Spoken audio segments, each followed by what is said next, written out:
another stream. 2 in 2 days. What a shock. I think everything's in order. I always fear that it's not. Anyway, this is going to be a quick one. It's not going to be too much of a... Like, I just want to do this guy and then go to the land of sleep. Because I am tired, but I felt like I should do this. I was going to work on this anyway. I needed to work on this anyway.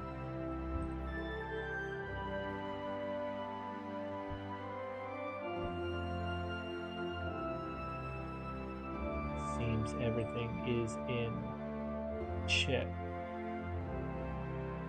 Yeah. Should we... Actually, sorry, I'm just doing some back-endy stuff.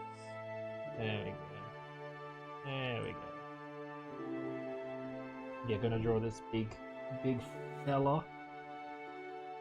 Even though I think I'm gonna have him back here, I'm going to draw him ahead. Just in case. Probably should establish what's going to be in front of it so I don't have to focus on everything.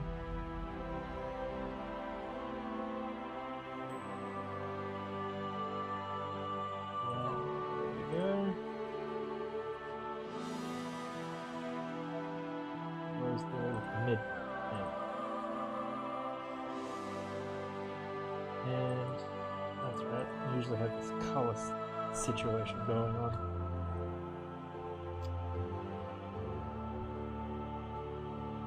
This one's meant to be huge, so I'm going to have to do some stuff to kind of establish that scale. How I'm going to do that? Don't know. I'll figure it out. I mean, I do know, but I'll just do it. Then, if anyone asks, I probably will be able to explain, but for now, I don't know. Probably lots of minor little details for scale.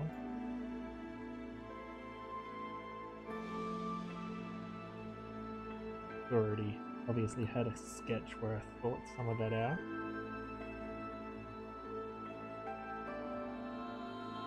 Actually, probably, yeah.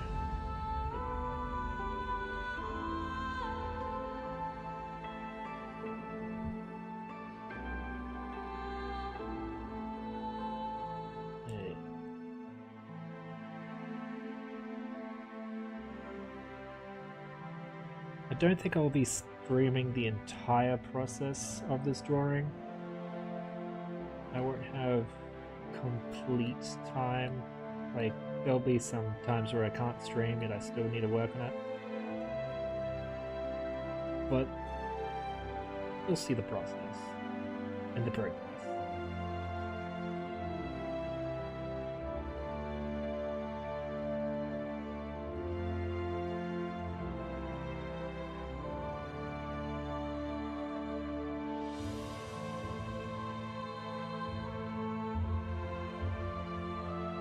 Is inspired by Space Marines and stuff in 40k. How did you know?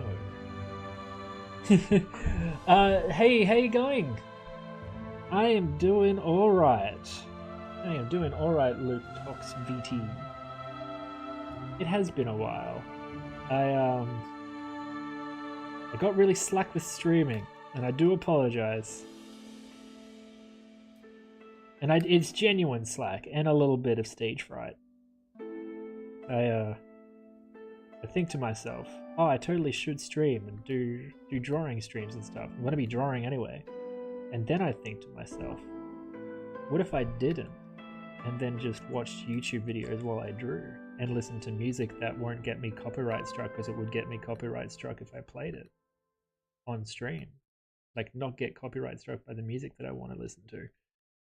And that is why I haven't streamed in a while. Well, too frequently at least. I streamed yesterday, but you know. But I'm glad you're able to make it. I hope you've had / having a good day.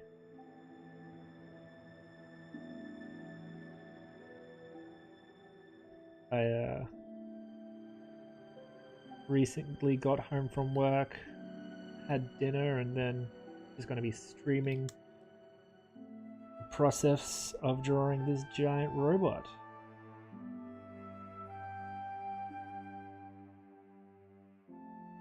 It was an exhausting day because I was back at work after the whole.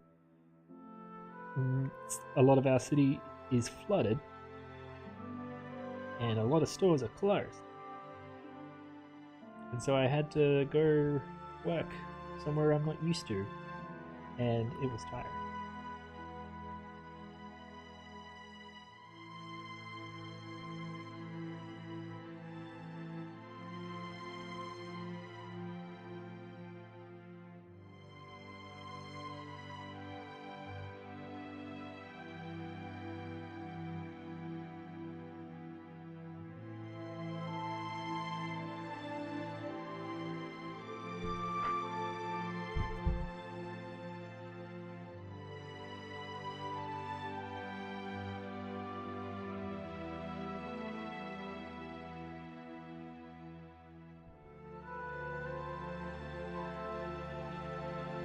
I'm just going to make this triangle and then draw the lines afterwards.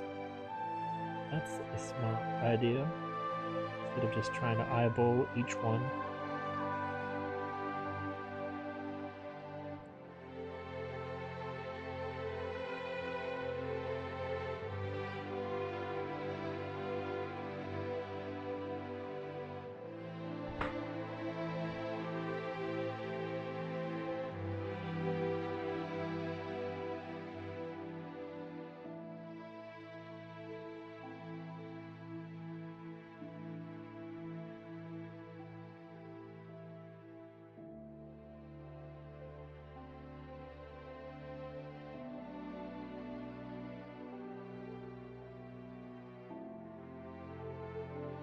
If I get the time, I might even do like a little animated version of this poster.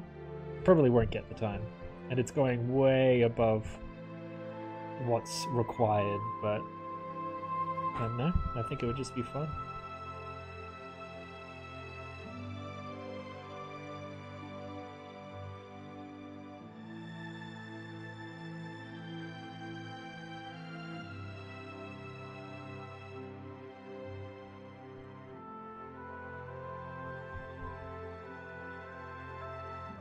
Yeah, we'll do that. Establish the underside.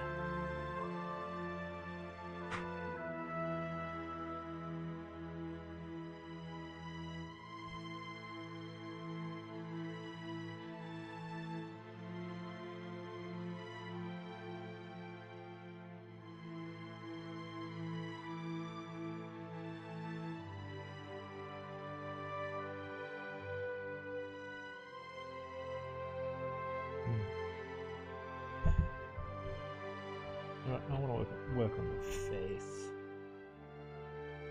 Faces. Give me multiple faces.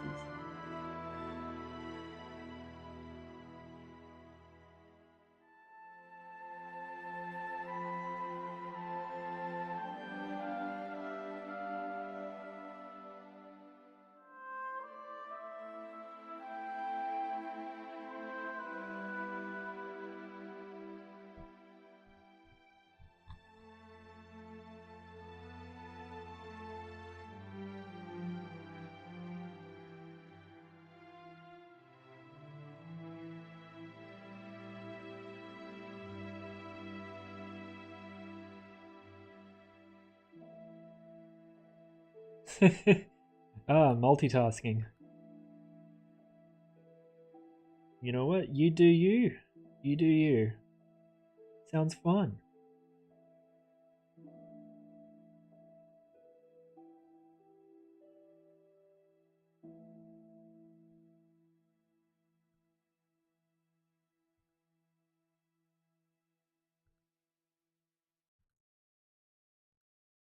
I remember back in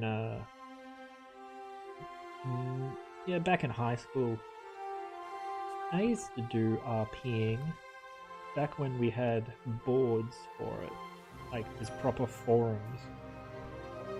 There was a couple of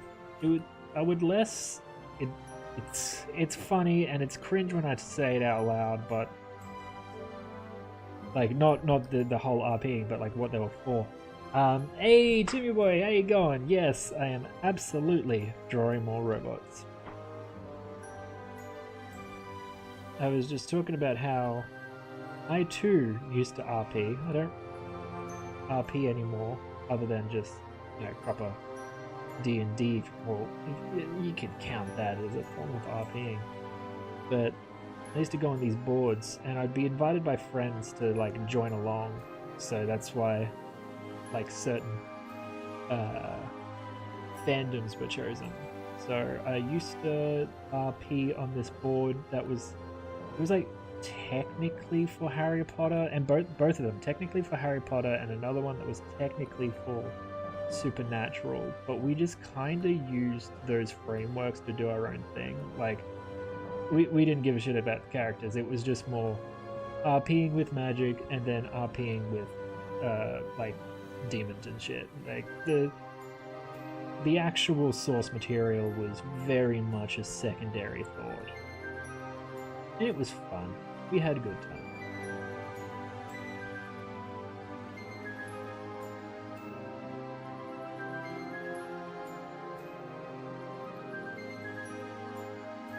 Yeah, how are you, Timmy boy?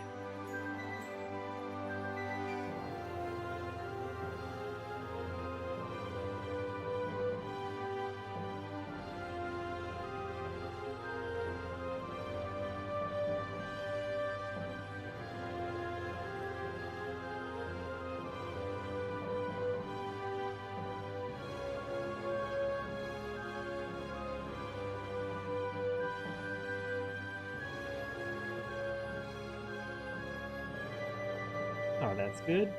I am tired. I've just come back home from work. It's a bit exhausting because everything's a little flooded right now. Everyone's talking about everything being flooded. Even though we didn't get hit by a Cat 2 cyclone that we were expecting, it didn't stop there from being a lot of floods. A lot of road closures, a lot of buses being cancelled. A lot of stores being closed.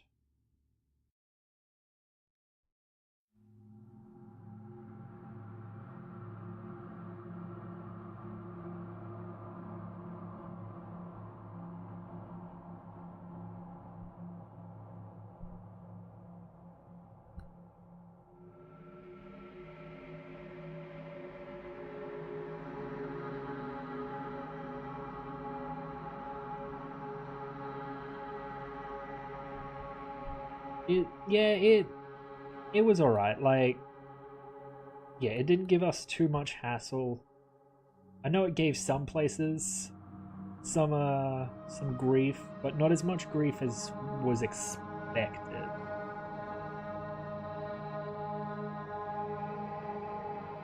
Like, got plenty of rain. Roads got flooded. Some trees got knocked down, but not much different from just a really, like, a decent storm. Like, we've definitely had worse. And those weren't even cyclones.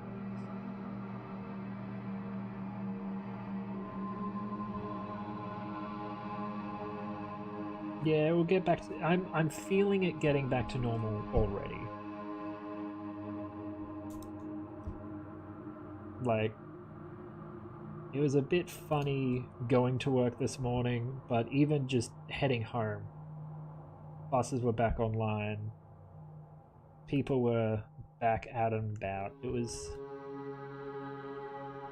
Things are getting better.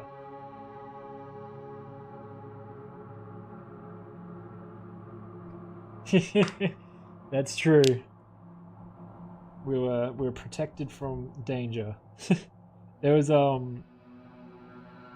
Facebook event, and it kind of went viral because it also, like, snapshots of the Facebook event would be posted to things like Instagram, and it even got onto the news. But there was a Facebook event called blow at Alfred back into the sea or something like that, and it's been sharing some just amazing memes. And now, because it literally isn't a cyclone anymore, everyone in the event, everyone's just convinced we did it. We just blew at Alfred and he went back. He left.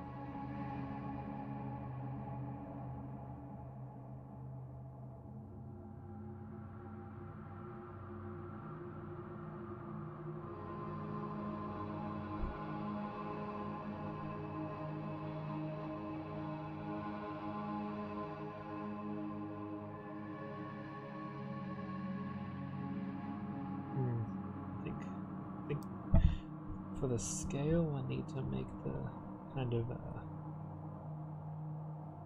I guess, teeth more. Yep, very much Australian sorcery.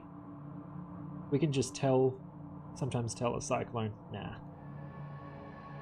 Or push it to the place that we want it to go, and it goes down there and we get to laugh at them a little bit. Not really. There are some places that got a bit fucked up, but it's not really too different for them. Quite a common thing.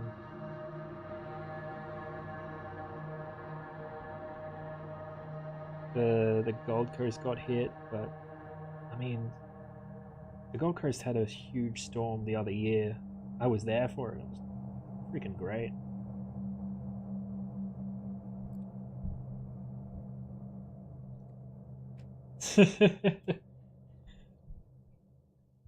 Nah, it only works in the outback. I'm sorry. It's very much it's based in the lands that it happens. It's because of the gum trees.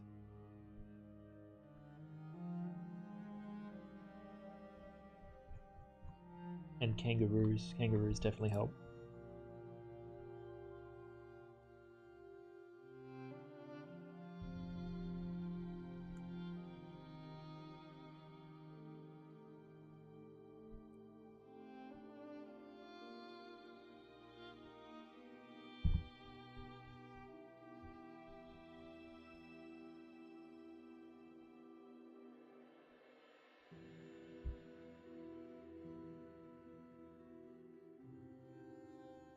My favorite of the memes have to be like this one guy posted in like it did the rounds on the various social medias, but he'd posted this, like posted to the group event with a leaf blower on the beach, and he's like, I'm the only one fucking out here. Where the fuck are you guys? I'm all out on my own. It was great. Yeah, definitely. Tom Cardy definitely helps with that. He's one of our sages.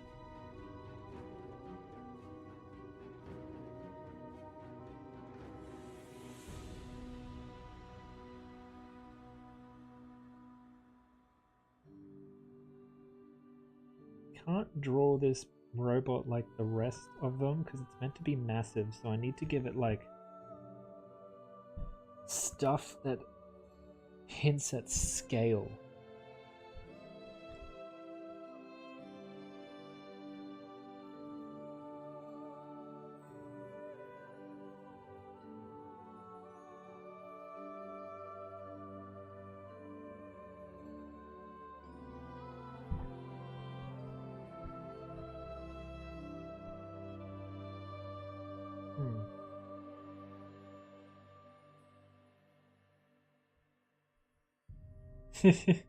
Oh, awesome! It is the day/night to draw robots. Honestly, so this is a poster. This is meant to be a poster for an event that's going on. And if I was asked to draw robots, I want to say 3 years ago, it'd be a very different poster. I definitely wouldn't be drawing evil robots. I'd be drawing nice, helpful robots, or definitely a Pookie-like robot.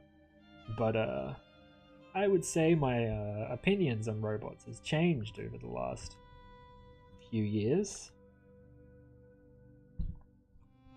So now I'm very much... I feel it's apt to draw an evil robot. Yeah, there can't be any reason why I'd be disillusioned by the concept of artificial life and artificial... I don't know the word for it. Something that goes along with that. No, can't even think of it. But yeah. So evil robots instead of nice, happy robots, because as we know, that's just the way it is. We don't get nice, happy robots, unfortunately.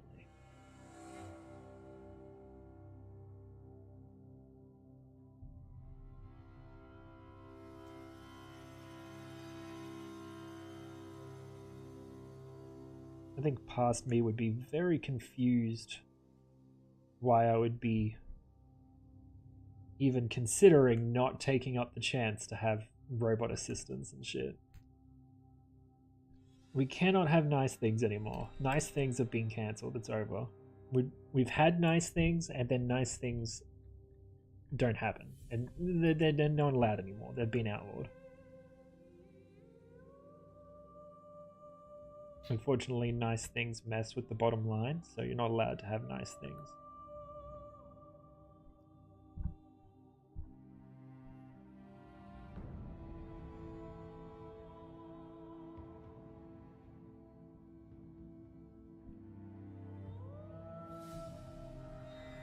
That is, you know what? It's a good point. There's the hullabaloo, there's the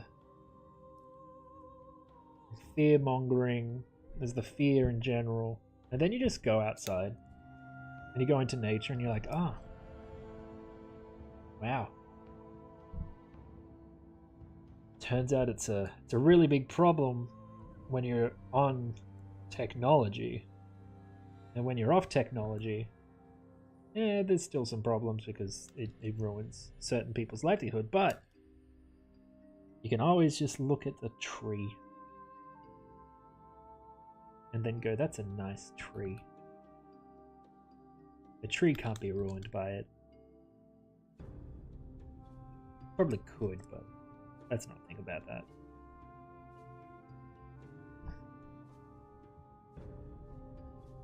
No, I don't like those lines. They're just weird. I was trying to make lines for lines' sake. It just didn't work.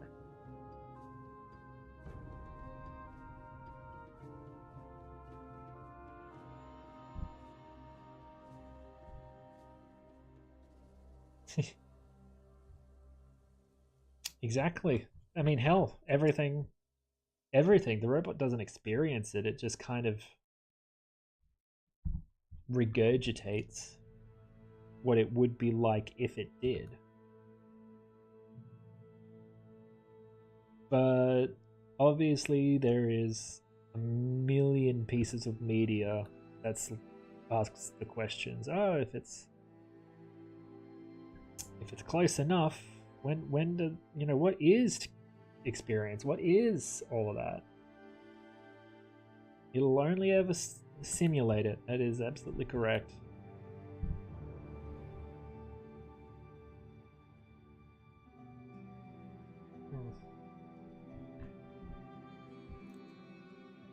I'm not liking this part up here.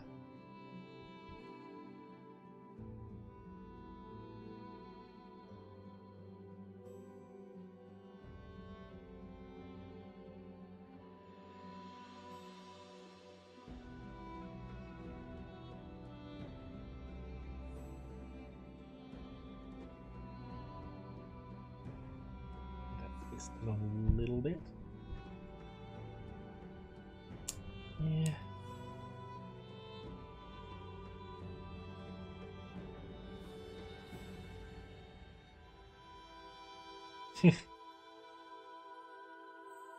I mean,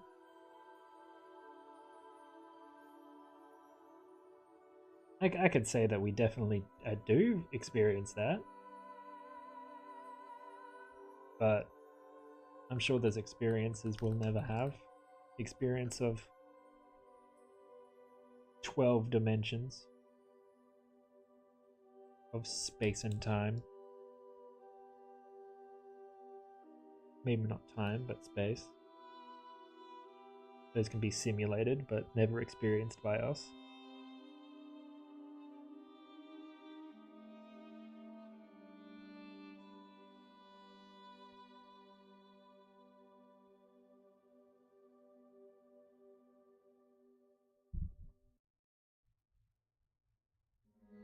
True.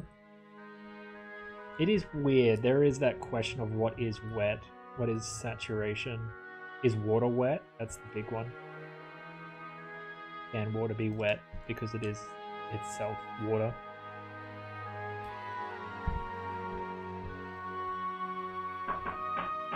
Ooh, there's a clamshell that is home. And may not have seen the text that I sent her saying that I was streaming, and so I'm not coming to the door to open the door, and then she's going to open the door and say I was knocking. Yep. And she's still knocking. Oh, she's rattling the doorknob aggressively. Maybe there is a invader actually.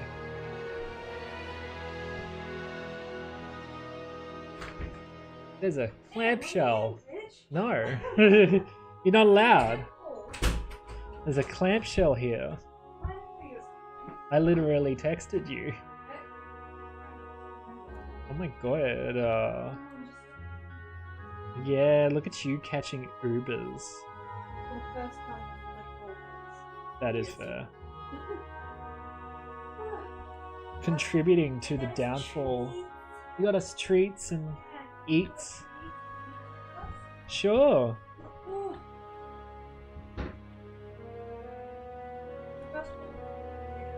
Nutrient. You like your nutritious grain. That is for sure. Strawberries. Strawberries.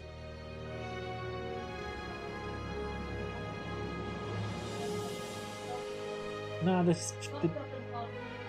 chai's fine. But also that's nice. You have to literally scrape it. Yeah, you just gotta scrape it sometimes.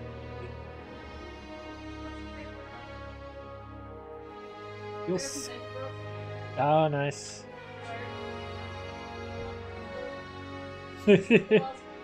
Yeah, the mood kind of shifted as soon as treats. What did I? Yeah, not recently, but you are prepared for the next cold season, which should be coming up soon. Oh, ooh, look at that. Custard. Chalky custard. Let us go. Yeah. No bloobs, only strawbs. Doesn't surprise me that you weren't able to find certain foodstuffs right now. Yeah. That's bananas though. Bananas. Look. Nyalk. Thank you. So our cold season gets down to what? No, that's it's 24 to 22, 24 now. Oh, okay. It goes down to like 15. It goes down to like 12. Yeah, 12 at its peak. 12. 12 at the height at its coldest. Yes. As in like highs of 12 at the coldest. Yeah. That's what I meant. With lows of like 3. Sometimes 3. I've experienced 3.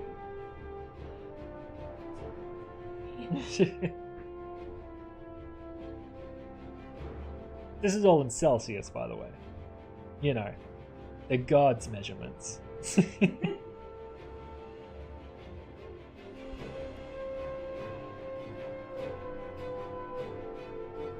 What surprise.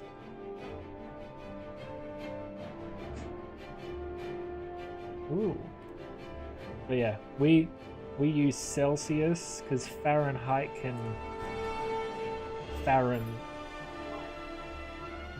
yeah, Farren. Oh no, that's a slur. Just replace height with D. Well, height, you know what? Trying to find out a word. Fucking height. There we go. There it is. Oh, you got. How many of those can you steal from the nearby shopping center? You can take as many as. The lady at the self-serve checkouts must not give a shit. They don't give a fuck. It's not stealing if it's technically worthless. So, Clamshell managed to get more Minecraft cubey cardboard things. I'm gonna open them like they're fucking like Pokemon card packets. Yeah. And get the same brush as like hang on.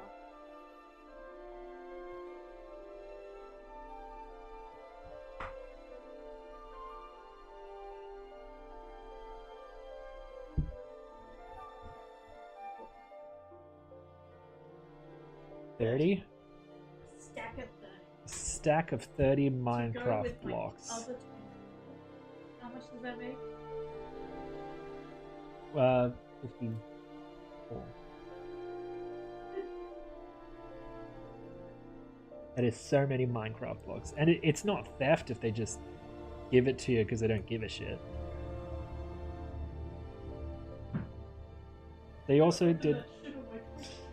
Hell yeah. Your twitch.tv.com/www.anus.com.au .io .iu Oh, .gov .au /.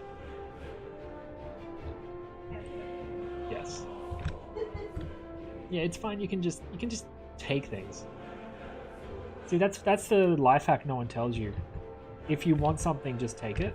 It's fine. There's no consequences. Exactly. There's a lot of stores that will let you just steal shit because they don't want you to get hurt. I'm taking this now. Oh, those, yeah. Yeah, you can do that. Can I just get stacked? And they're like, oh, fucking hate her. And it's like, I doubled it. I'm like, go take a stack. And I'm like, absolutely. And he looked at me for a second. He's like, fuck it, whatever, hate her. And he gave me a bar! Hey. Also, damn, -19. Okay. That would be so cold. That's the thing. I feel like it's... I did. No, I went to Canada during autumn. Oh, you missed it. I missed out on the winter. That is my greatest regret and tragedy. That's okay, we can still make this all fun. Oh yeah. Still very much tempted to just leave everything and go to Svalbard. You don't need a visa there. It's funny, I didn't even know that was the case. It was just a really north isolated group of islands. And I was like, yeah, I could totally just escape everything and go there.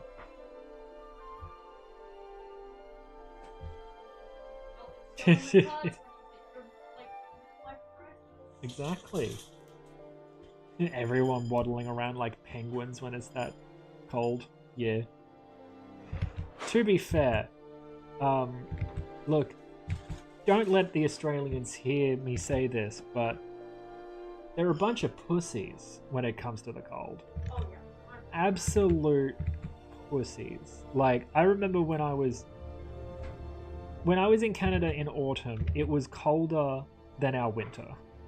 And I was just standing there freezing, going like, this is our winter. And my friends were obviously quite like surprised. They're like, really? This is literally nothing. This is actually nothing. I'm like, this is very cold.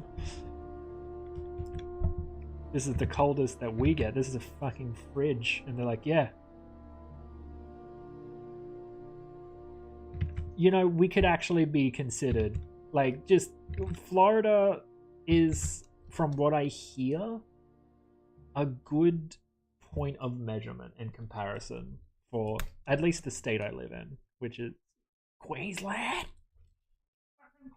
Queenslander. Go to the Maroons. Go to where's the Canto? Are we the Cockies or the Canto? I don't remember. I think we're no, that's Brisbane. Wait. Was like No, that's just Brisbane. I thought Brisbane was Cowboys. Wait, no, that's no. There are a lot of sports teams, but there is only 2 state of origin sports teams. Now we're talking. Okay, for context, in Queensland and New South Wales, 2 states that share a border, there is a massive sports rivalry called the State of Origin. Now, I do not give 2 shits about sport. This is specifically NRL. But let me tell you, I do like the rivalry. It's really funny. Yeah. It's really fun to just take the piss. Actually, it's just always too good to take the piss out of New South Welshmen because they are from Sydney usually, and This state sucks. do I need to say more? They're from Sydney. That yeah.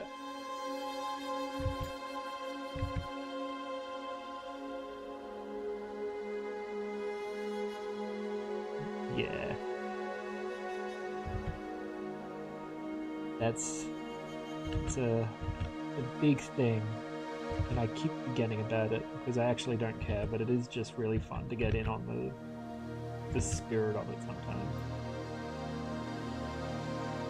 Oh, people get seriously hurt, but no, we're talking about sports here. Nah, I don't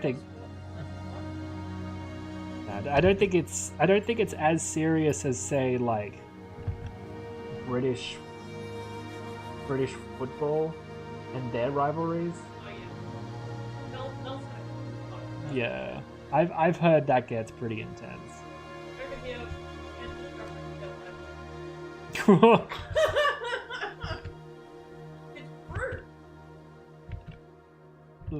Let's believe it's not and live in a fantasy world. Okay, they go to the pub and then they cry on their mate's shoulder about it. Exactly.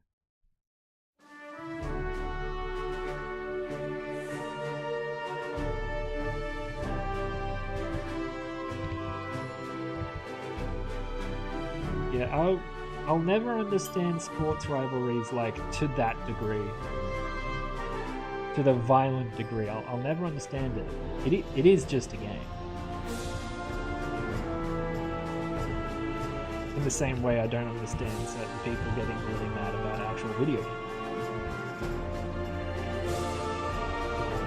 I get mad about video games because I'm getting mad at myself and the video game, not at other people.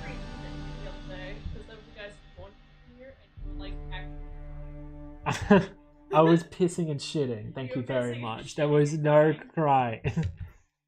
Germany has football? What? Yeah. Oh, I just saw German got auto-modded for racism. Sorry, Timmy boy. Crazy. Yeah. Apparently you're too racist against the Germans. That's actually great work. Nah. I'll allow it.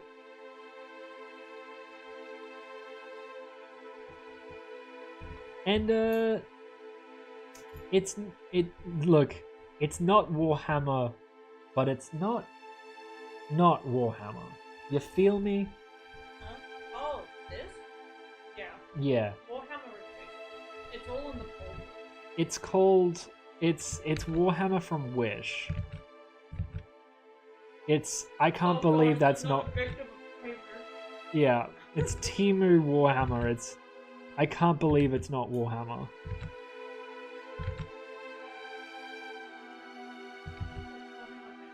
Actually, legally distinct. Legally distinct Warhammer, please don't sue Citadel / Games Workshop / whatever. No, Citadel makes the figurines. Games Workshop owns all the rights, I think.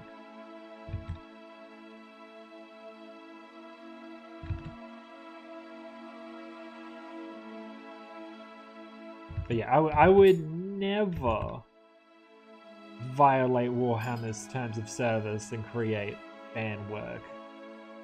That's crazy.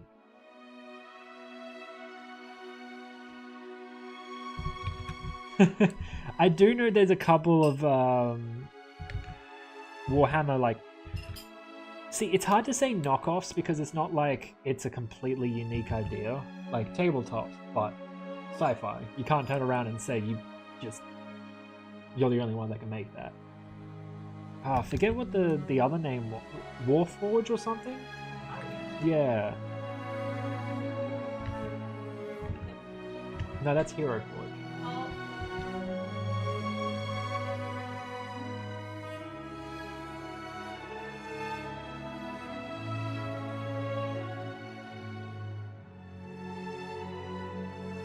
I feel bad because, you know, it probably would be better to get into the well, not even the knockoffs, a different game of minis, but I'm just too invested in, like, the Warhammer mythos, and I just have this kind of mentality of, like, legitimacy.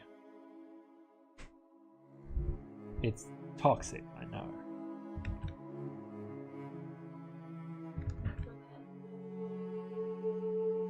Yes.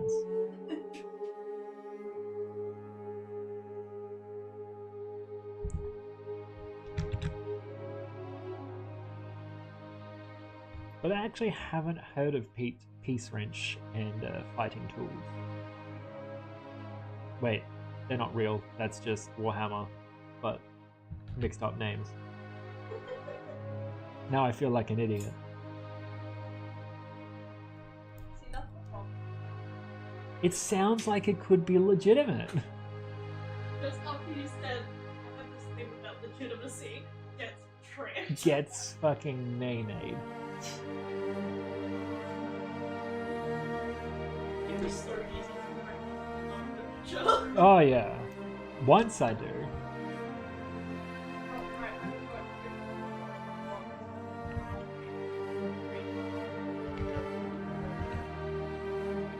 Yes. No, I'm just saying I already have dimension. Oh! Maybe Then you've I got it. have Yeah. dimension. Look at Then you. I forgot. You forgore.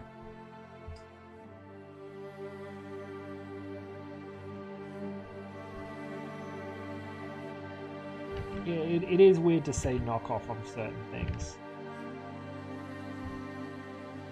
Especially if they become genre defining. Like it just becomes a genre.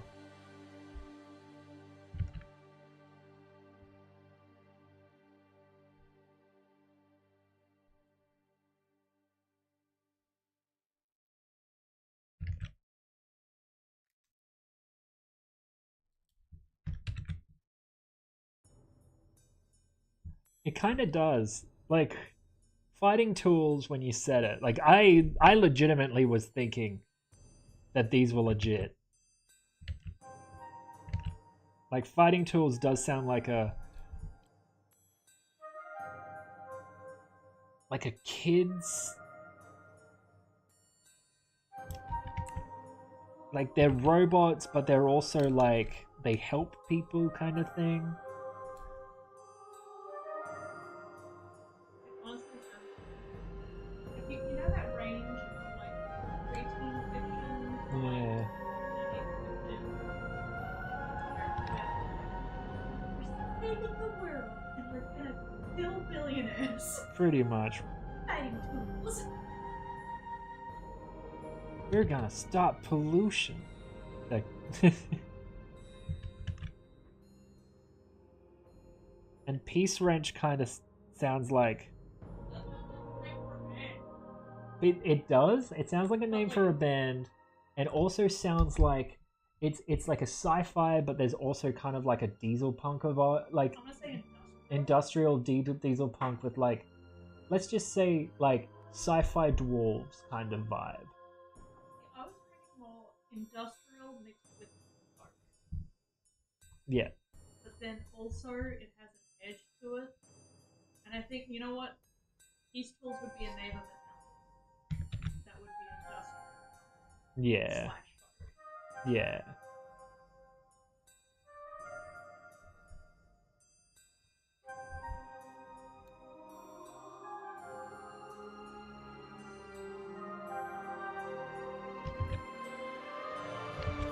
Yeah, Peace Wrench, hardcore salvation shooter. Or I can imagine it's not a shooter, it's like an RTS.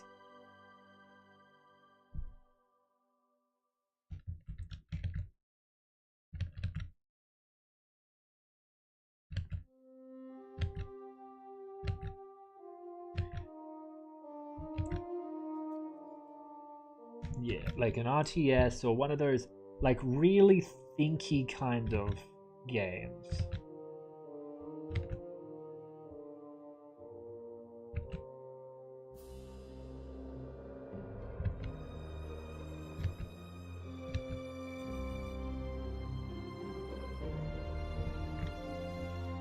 It could, you know what? Original idea, don't steal internet, we're gonna win this. Yes! FromSoft? Higher. I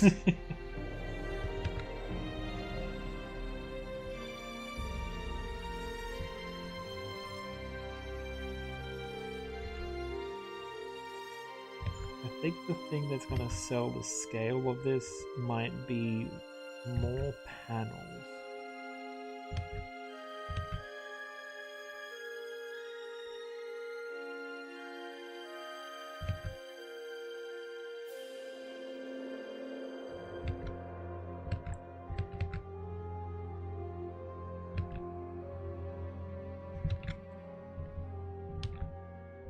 Oh yeah, that sounds good. Let's do this. Me and Clamshell will be lead designers of these games. Or, you know what? We're gonna pivot. Go back to your Pokemon idea. They're both like version names of the same game.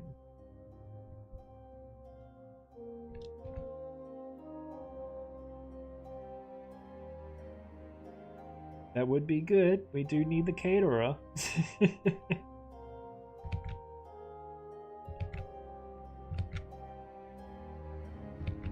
We do need muffins and cakes. Maybe both.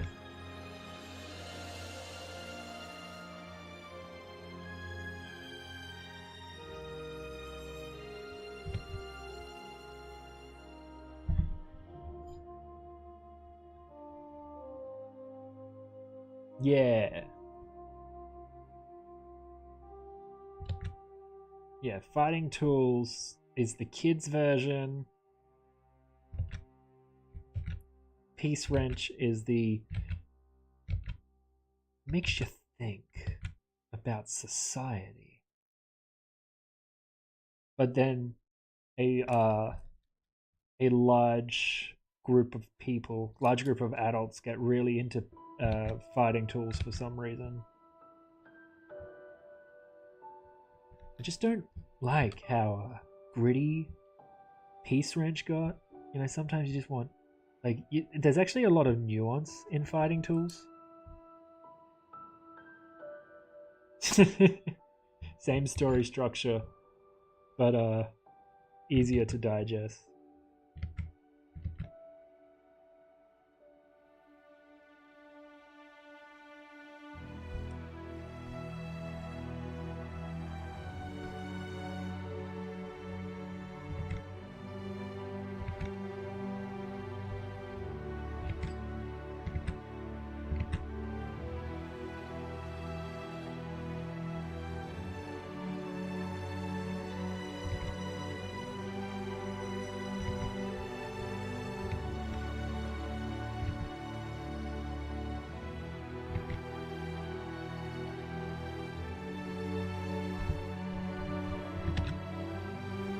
Random shapes seem to do it.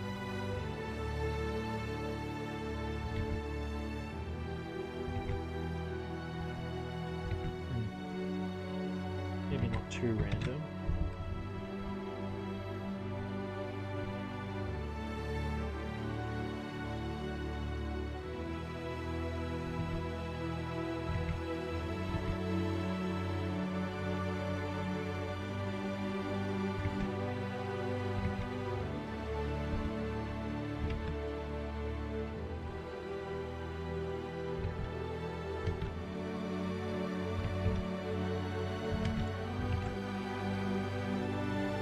Yeah, absolutely. Fighting Tools gets played by a bunch of adults. Peace Wrench gets played by a bunch of kids.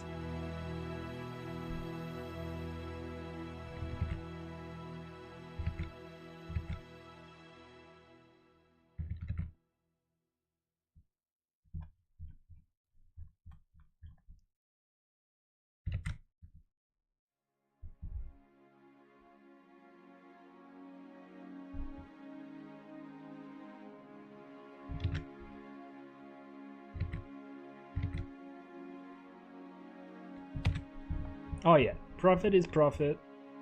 You gotta hedge your bets. See, I think game developers should learn from this. Make 2 versions of every game. It's obviously not that expensive. Come on, game developers, stop whining and get the profits.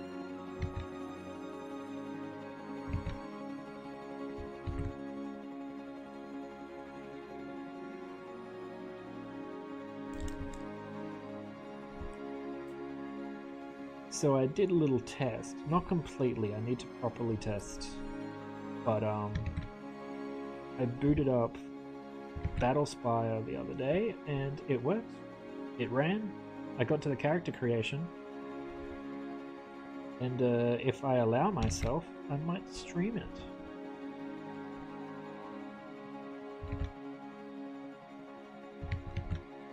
Feels like it would be fitting here.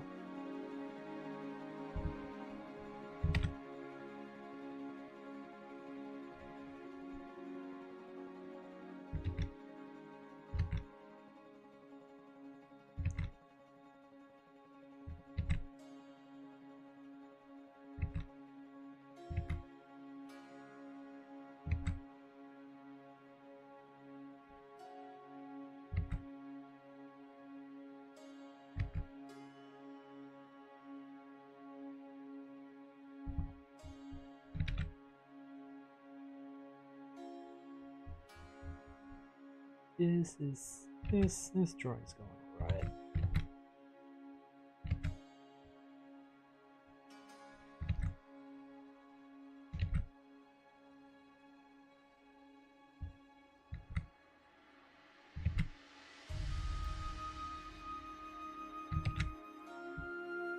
Oh yeah.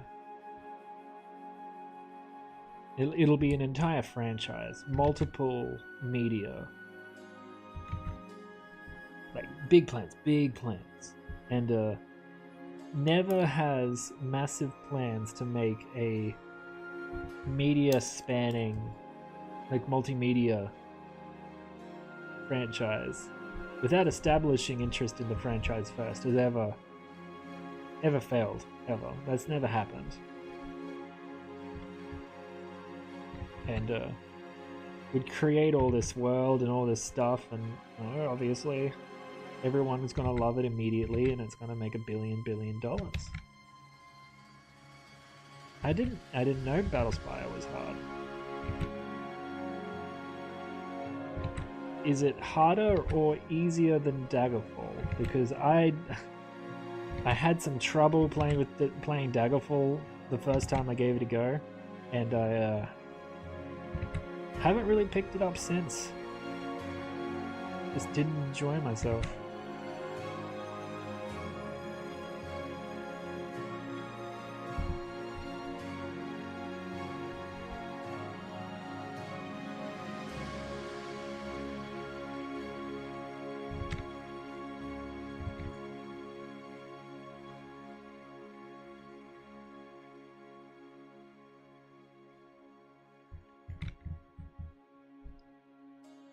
Huh.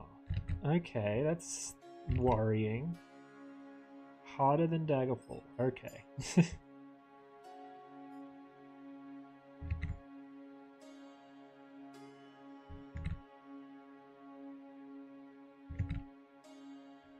I haven't tested it out, but I also have Redguard.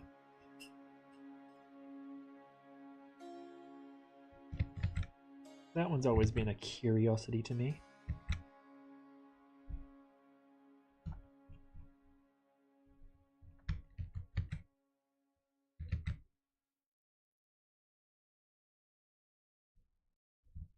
You know what? I have definitely learned that I like chill games. Then again, I've been playing a lot of God of War Ragnarok, and there are parts of that game that are definitely not chill. And for the first time in a long time, I would like lock in and go, nah, I'm beating this goddamn boss.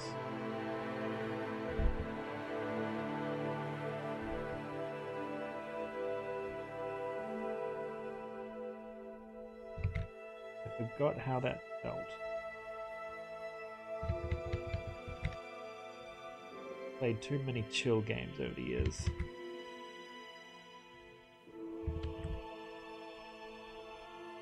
Okay, that's weird. Is that with the GOG version?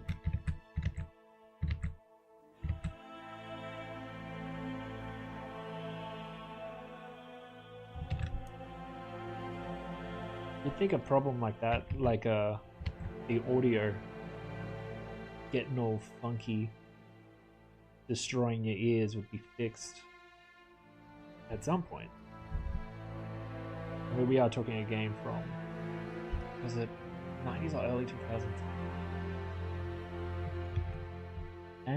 I have heard, I remember reading the reviews of the Steam version, and a lot of the reviews said get the GOG version. So maybe there's been enhancements, because that has been a thing. Because certain things might not like translate over to different like OSs, I think.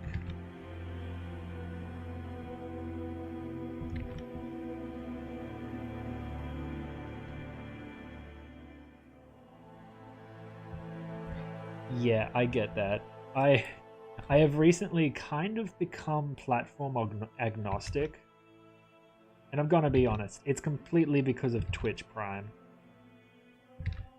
I originally got Twitch Prime because there was some Warframe giveaways. Now, there hasn't been a Warframe giveaway on Twitch Prime for a long time, but I've kept it because every week they give out free games.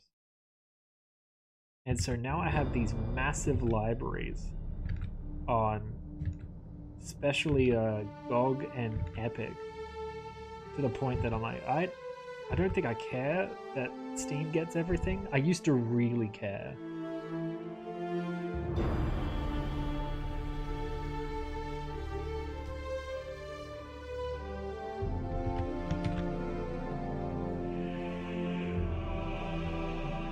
That's weird. That's weird that the music bugs out and crashes. Maybe that's why everyone was warning people away from the Steam version. So I wonder if you can do some, like... It's just... I think all they do is give you a DOS box and a program. So maybe you can find... I don't know, edits or updates and patches? Maybe?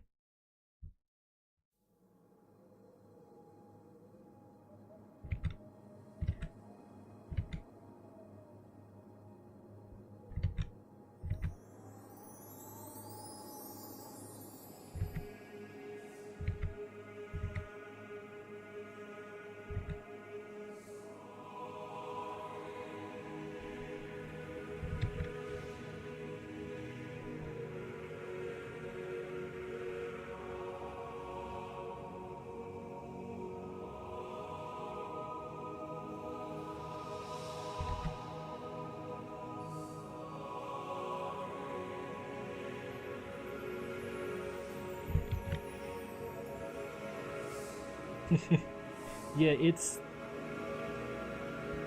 I used to think that, but GOG has this really good feature that you can actually unify your libraries, especially between GOG and Epic.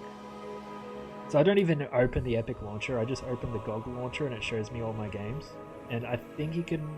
There's like an unofficial... Like those are the official connections, because they also have a connection between with the Microsoft Store as well. And they have some unofficial connections as well, and I haven't really done that yet, because, I mean, unofficial, it's probably not as good.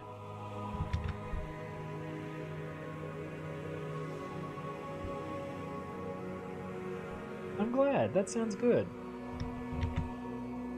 I do wish that Elder Scrolls did a couple more things like that, because if there's anything I can say negative about the Elder Scrolls, I'm sure there's plenty more, but you know, and out of love, of course, but it doesn't really have characters.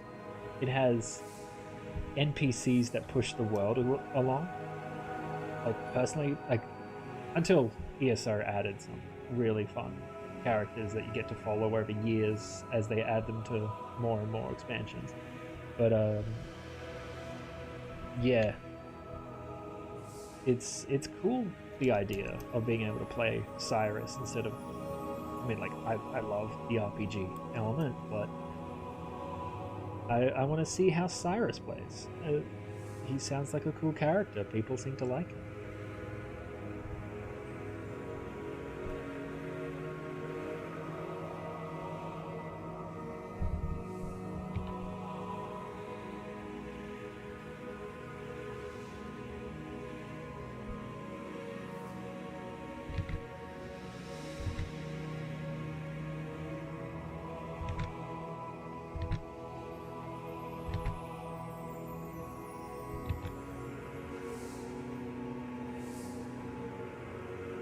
I think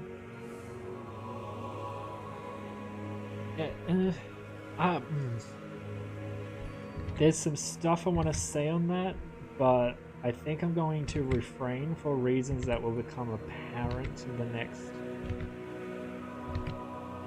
2 months.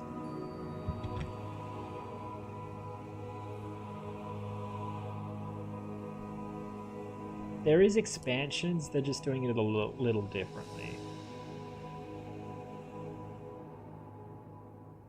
What I'm saying is I have seen the data mines. I actually looked at some data mines, I want to say probably 20 minutes before I started stream.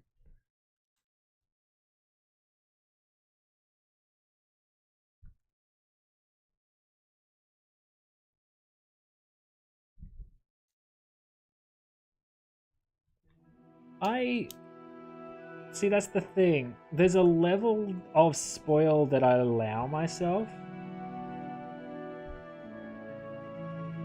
I don't consider knowing the premise of a new thing a spoiler. For me, like, it is a spoiler on mass, don't get me wrong, so I'm not going to turn around and start, like, spouting it. But I like to, like, know the premise, because to me that's hype. I like that, because then I can get excited about this premise. But I definitely shut off once I know that. It's like I would commit heinous acts against crimes against humanity to know where Elder Scrolls 6 is set.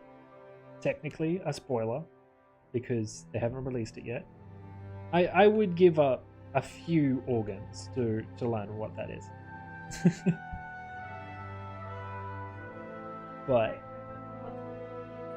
I never said Cards Against Humanity. You heard wrong. Aren't you a silly goose? Deaf. Very deaf. Yes.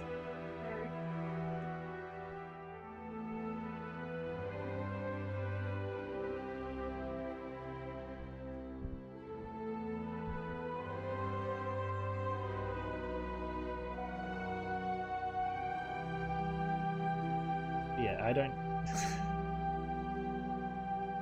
Clamshells, throwing up gang signs.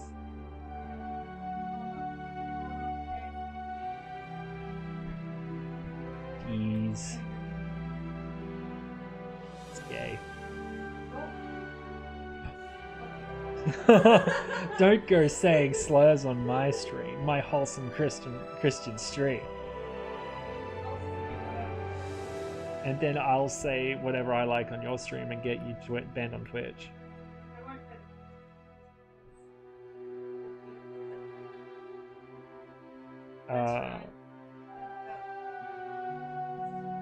I'll just record you saying stuff and then post it on your stream. Yeah.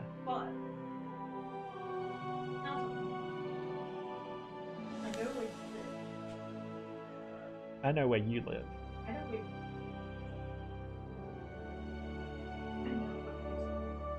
Oh. True. That's true. No. Oh God, shut up. I don't like this. I don't like this. That's right. Go away.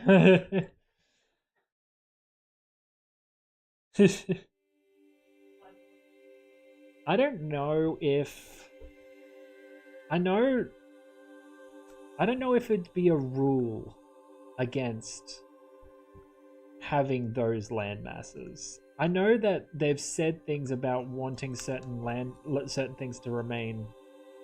Yep, Clamps is Toad Goblin confirmed. But I know they've said certain things like they want to keep certain things mysterious, but I also noticed that certain things change. Are you? You're just looking at me super seedy. Yeah. Looks like you had a face of mischief. Yeah. That's just your face, a face of mischief. But yeah, it's like initially I remember them saying quite adamantly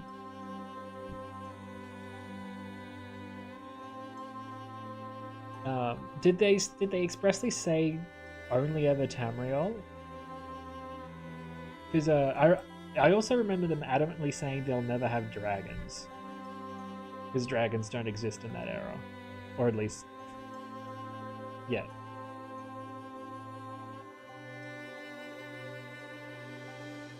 I mean, yeah, I mean, Todd said so. Todd said a lot of things over the years. I'm I'm not gonna believe Todd.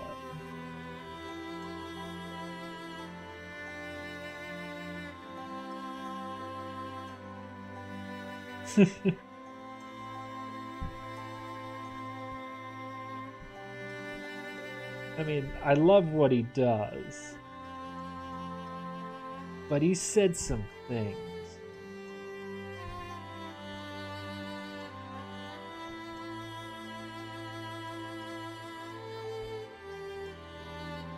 Oh yeah, I need to look up something.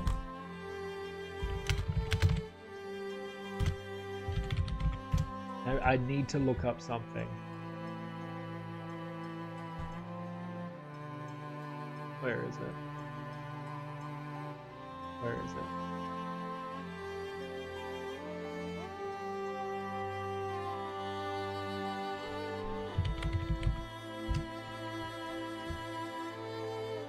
Oh.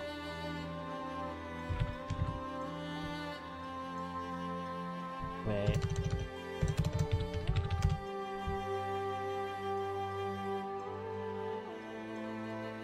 Gonna be worth it. I mean, that's true. There it is. Okay. Yeah, we're definitely... I mean, okay. World War 3, better hold off. I want to see... I want to play Test 6 before that happens. Like, once we get it, whatever, go at it, nuke the whole place. I don't give a shit. I just want to play Test 6. So, what I was looking up is... doesn't look like they could so re-release Skyrim on the PS5 and Xbox Series X/S, whatever, like the Series is. They could so do that.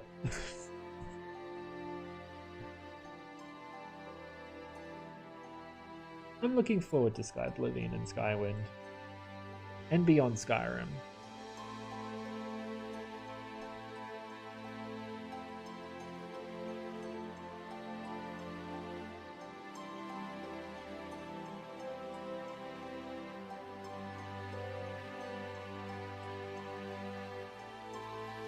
So I don't know if I've had the rant to you while, like, I think this is like the third stream in a row I've had the rant, but I'm gonna do it because turns out I can say whatever I want on this goddamn channel, and no one can stop me. But I genuinely believe that we're gonna see some info on Test 6 this year. I genuinely believe that. Because they did it, everything. It's like history's repeating itself. Back in 2021, they had no info on Starfield. Everyone was like, "What's up with Starfield? What's going on? Give us some information about this brilliant game everyone's gonna play for years." That's not a dig or anything. And no one had any information. Suddenly, they did the Make-A-Wish Foundation name a character thing, and that was back in 2021. There was no information prior to that. Everyone was saying, you know, this is the first thing we heard about the game in years, and you're using the old graphic. What the hell's going on? Like, tell us more information. What the hell? What are you guys doing? And we're in the exact same situation right now. Like, right now, like, they did the thing with Test 6. They released, they did the name thing, they did the silent auction. They used, like, if you copy and pasted everything from those two different posts, it would seem like the same game. So, and also there's that leak that happened with all of the info on their future games. It's completely coming true. And with a 2-year delay on all the things, which is coming true, it looks like it's it's gonna hit. They're looking at 2026. That seems to be the way. And that is to say, it would be hilarious that with all the hype that's like people are starting to get hyped. I definitely am. Over the concept of, oh my god, are they actually going to say something? Please, for the love of God, say something. We all need this as a society. And then they just reveal more Skyrim. They reveal another re-release. Say nothing, leave. But oh yeah. I really should do more designs for Coral Kingdom. I keep meaning to. I think I need to put it on my little list of things to do. I know work has slowed down on it in the internal Discord, unfortunately. I've been pretty excited for it too. I like the concept. That's, why I started working on it to begin with. But yeah, I hope we get to see more Thrath. Both in that mod and maybe in the actual games. That would be cool, wouldn't it? Yeah, I tried. I had high hopes. Actually, no, I had mid hopes for Starfield. Like high hopes because it kind of sets the bar, like the new bar for what they're doing, what BGS is doing. But I kind of already knew that I wasn't going to play that much of it. Not by virtue of, not liking the game or anything. I barely played Fallout 4.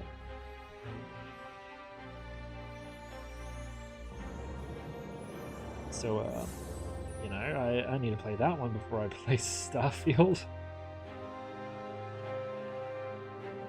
The fact that I've barely played any Fallout 4, it's kind of just representative that it's, I don't know if it's Bethesda I like. It's not to say I don't like Bethesda, it's just I like the Elder Scrolls.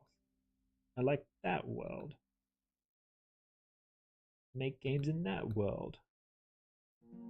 Actually, it's exactly that. I play ESO. What the hell? That's a completely different studio.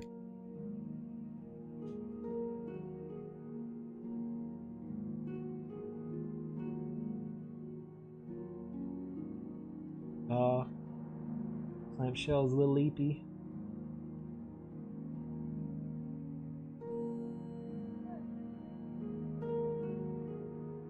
That's fair.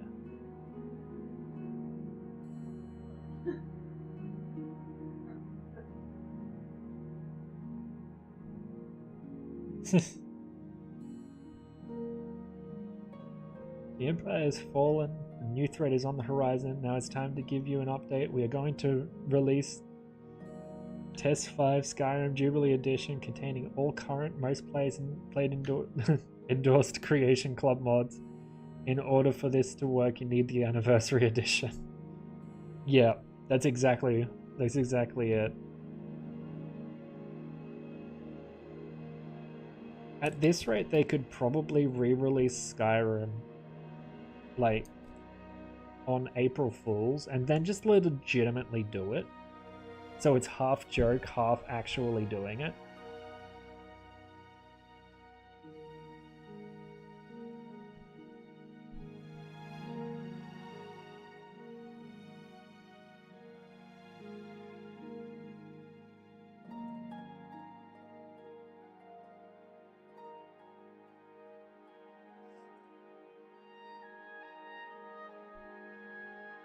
Yeah, and I think possibly the most versions of any game ever, for being honest.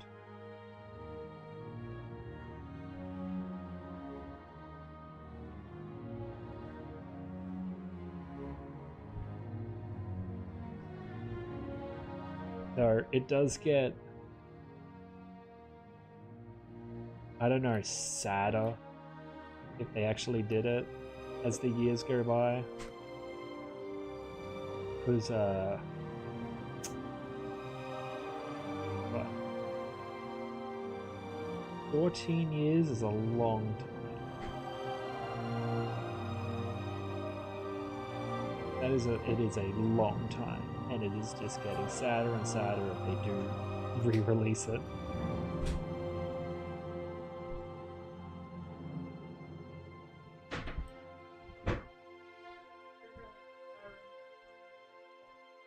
They should do what they do with Doom. I mean, Doom, like Skyrim for your taste stuff, Skyrim for your smart. Skyrim for your yeah. You can play Skyrim on your like you know this treadmill? Yeah. Skyrim on the treadmill. Skyrim on the treadmill.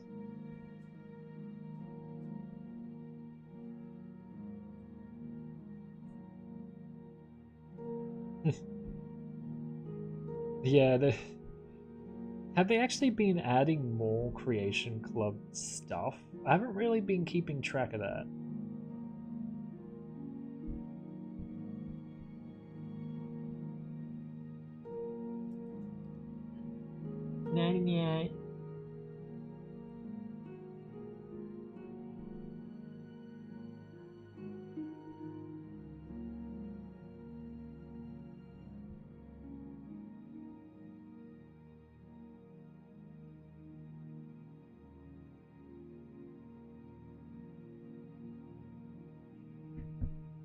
Skywalk. I think that one's already taken. If I'm being completely honest.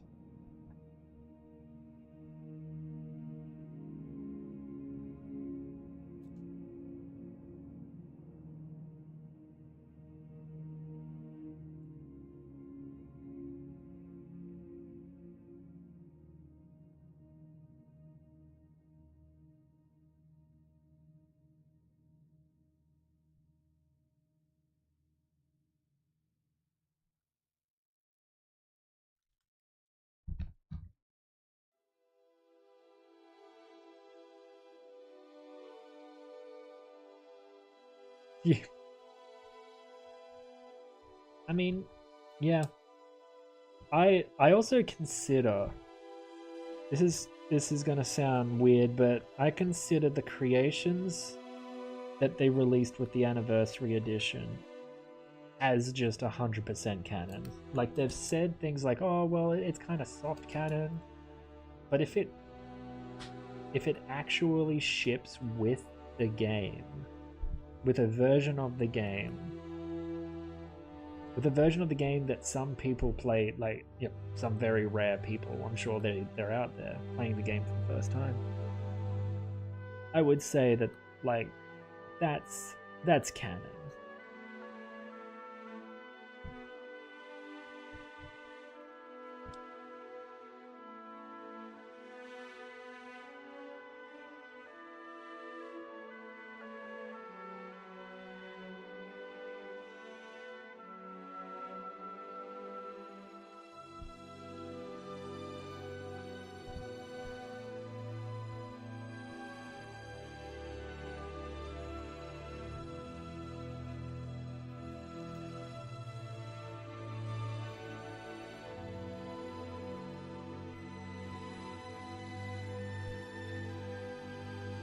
Really, there's a actual creation for the Bard's College. That's pretty sick.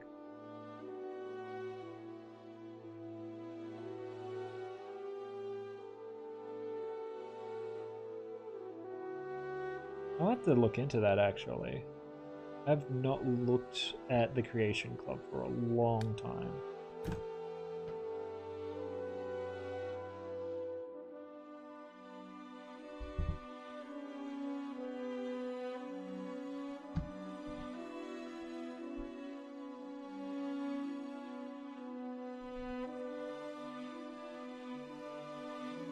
My favorite has to be Umbra being added to the game, because it just makes it so much scarier, considering if you read the books, and then just the little thing, like the little like in-game book about like the oh, what do you call it? The journal. It's so creepy.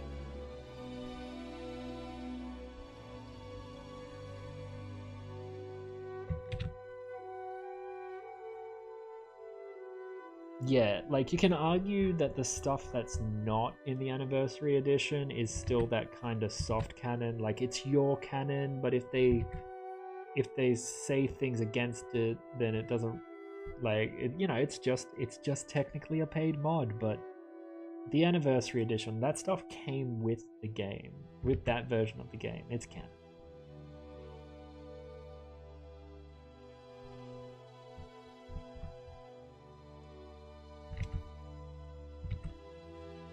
I wonder if they'll release like a 15-year anniversary edition.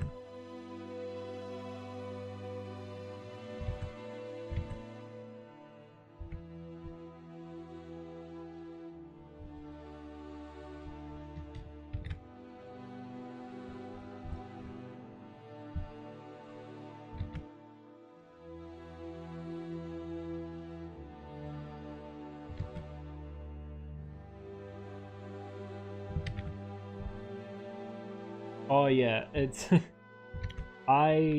it's actually on my list of things to do, because I like to keep lists to remind me that I have things that I want to do, which is weird, I know.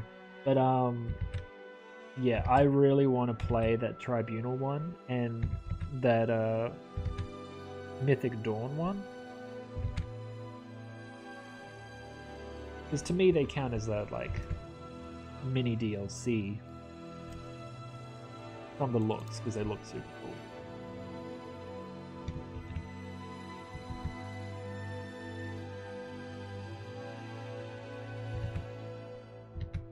I remember really, really, really wanting to play the Saints and Seducers. Because I mean, Saints and Seducers, it's, you know, we Shivering Isles, hell yeah. And then I saw that the extended cut version, and I thought to myself, no, I want to play it the way it's meant to be. I'm sure it's got like enough content. I'm sure it's going to be like fulfilling enough by itself, and it's really cool that they made that mod. But like, you know, I'll give it a go by itself. And then I played it, and like I got really hyped up. I sat down. I'm like, I'm gonna go on an adventure. And it was just, you defeat a couple of enemies, you go through a cave, you defeat a couple of enemies, you get some armor and weapons. And I was quite like, it's cool. Don't get me wrong. Definitely suits my character, the stuff that I got. But it was super underwhelming, and that's, as soon as I played, I'm like, that's why they did the extended cut. That makes a lot of sense. So I'm going to definitely download that. And yeah, when I saw that the cause had Alien Ruins, official Alien Ruins in Skyrim, I'm so excited to see that. I mean, I was excited enough to see Alien Ruins, like the various mod projects it's done, like Sky Oblivion and Beyond Skyrim adding Alien Ruins. I remember back when ESO first came out, and I got to play, and I started playing actually I played during the beta. Like I was invited to the beta. Hell yeah. I got my little beta monkey. And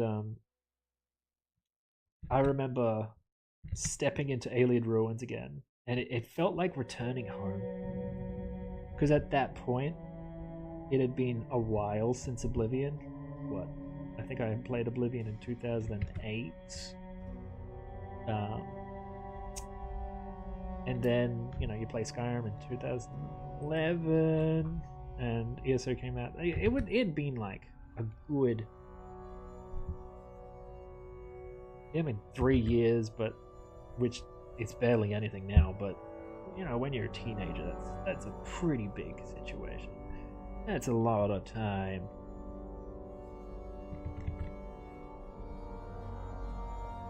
Yeah, 2014. But being able to play in Alien Ruins again in ESO, that was a big thing. And you know what? You know what has some really good Alien Ruins? I need to play the cores to see if they kind of copy pasted over. But Blades has some really sick looking Alien Ruins. Like they kind of made it their own. They added some more flourish, like kind of golden metallic framings and stuff. I mean, the game annoys the shit out of me. The gameplay's boring, and I do not like the fact that the world is vague. Like, where are we? What the hell's going on? Oh, that's cool. Then I have no reason to play Blades at all. I will just play the cores.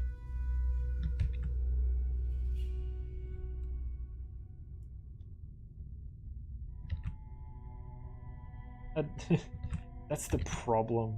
Like, because of the content. What's going on with the music? It's too quiet. Why is the music quiet? Is it just quiet on my end? It is just quiet on my end.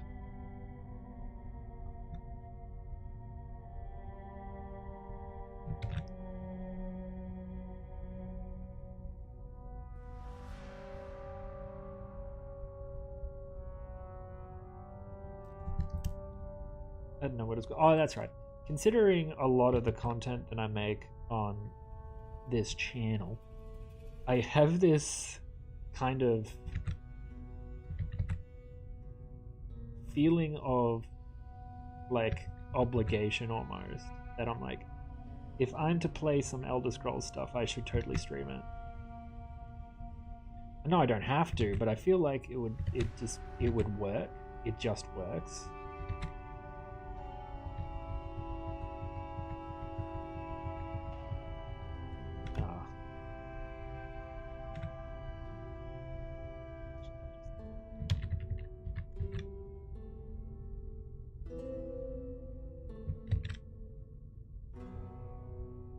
Ooh, that's cool. A mod that kind of merges Beyond Skyrim, Bruma, and the cores. I like that.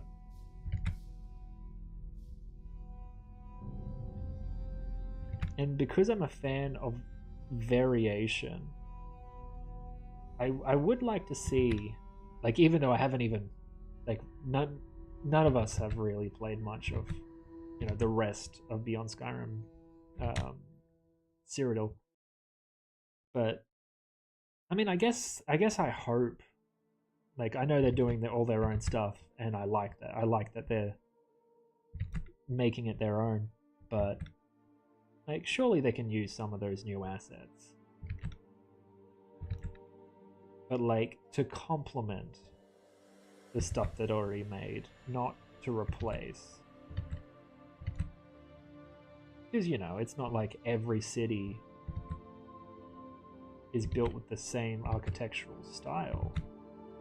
I know they're kind of, you know, loosely inspired by the Romans a little bit, but yeah.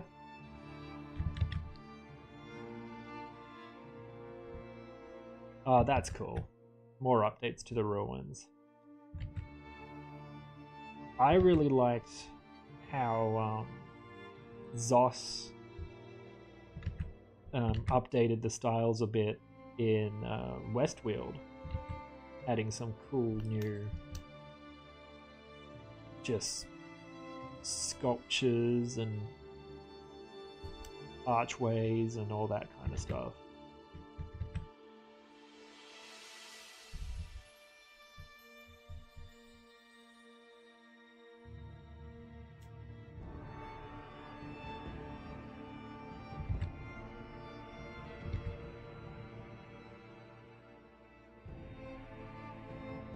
Yeah, that'd be cool.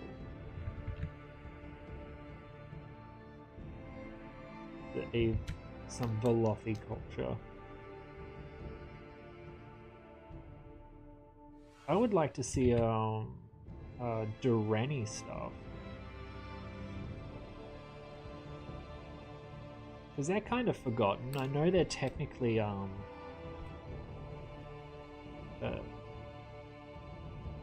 Oldma, yeah. But you know, they had their own situation going on.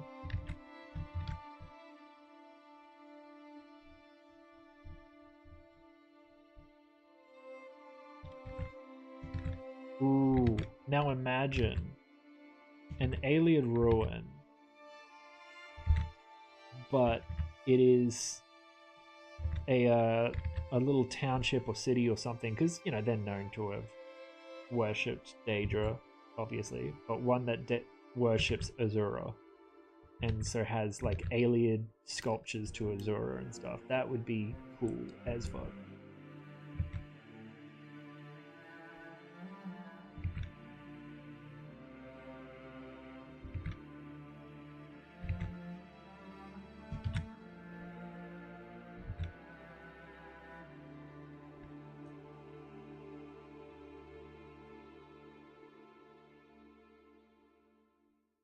Been drawing without realizing that the brush got sized up at one point. We honestly need, like, I tell you, we need to go to Moonshadow, please. I think that, please just show us Moonshadow. I think that would be a fun one, because I don't think, like, other than Daggerfall, and this is why I drew Azura the way I did, I don't think we've seen her in the flesh in a modern game. And by modern, I mean, like, since, like, Morrowind up. Wait, is there a, No, I don't think we've ever been to Moonshadow, because that's her domain. Are you thinking,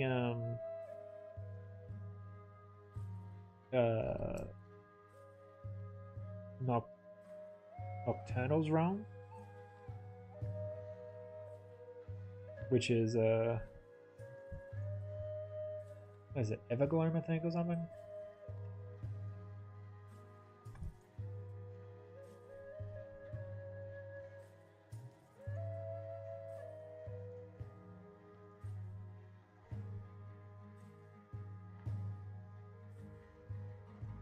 You know what? I do not want to draw this robot's legs. I don't think I need to. I think I just need to make something kind of like in front of it.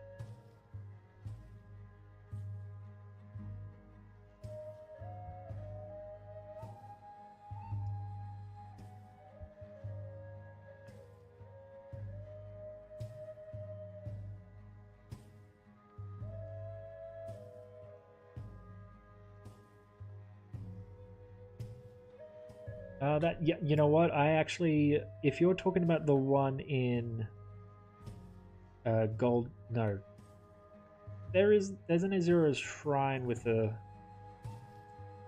quest recently, isn't there? Because I don't think I've done that one.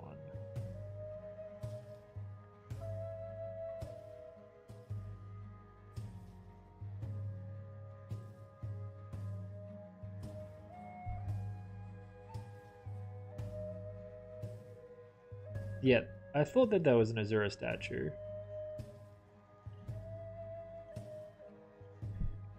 That's right. The nocturnal statue that I'm thinking of is that I got turned around in my brain. That is in Blackwood, I believe. Yeah, I still haven't done that one either. Oh yeah, it is. It is. You're right, because you have to go there to get you need to get lamp. You need to be moth and get lamp.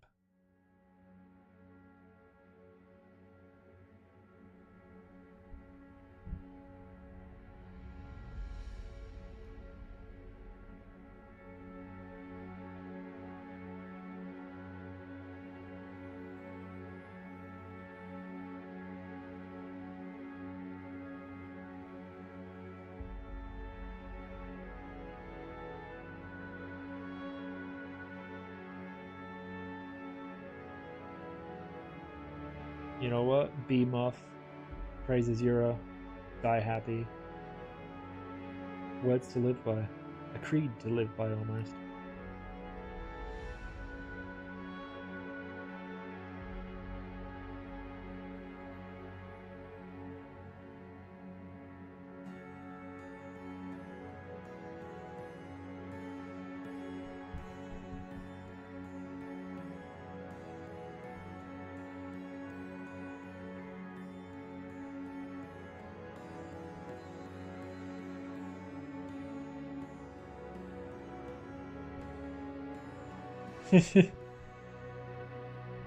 That would be a good cross stitch.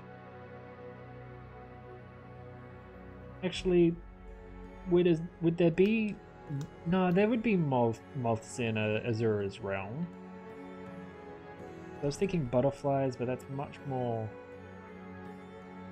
the domain of Shiogora. But also Moonshadow is supposed to be like sickeningly beautiful.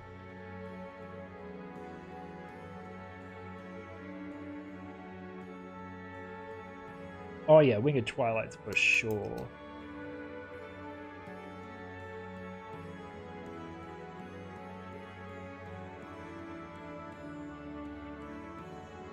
We haven't seen. I don't think we've seen a Winged Twilight from Moonshadow before. Because I swear I remember reading somewhere that the ones that you summon in ESO are ones from just kind of a undisclosed random realm. Because Oblivion is big. And they're much more like they look corrupted by old Baal.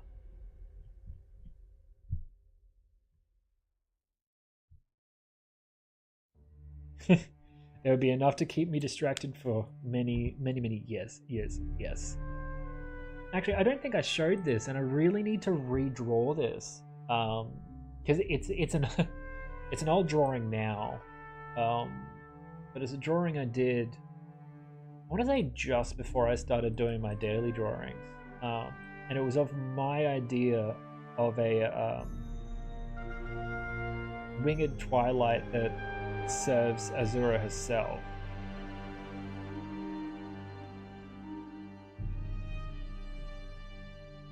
If it opens. There it is. Just making sure it's the right file. As I made a couple of like drafts. It's really sketchy because it was meant to be quick. I think I could redraw her. Like I probably should, but yeah. I remember designing this a while ago. I don't believe that. Actually, no, I do believe I did. I didn't draw it last time. I was drawing a bunch of Twilights because I feel like she would have, because Azura has this feeling of like a juxtaposition between the blues and the yellows, because Dawn of Dusk, and yes, Montana would fly again. Yeah, I gave her the like the stinger tail from Morrowind again. I'm looking at it now, and I know there's so many things I would like add and more little details.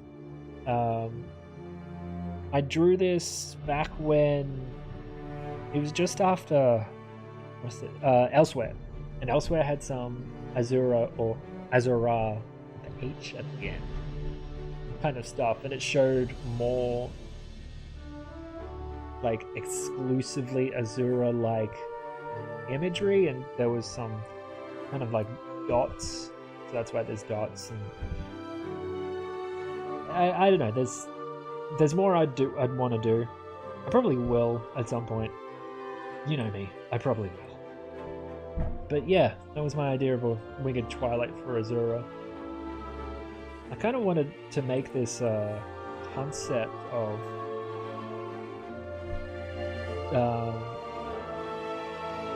oh yeah,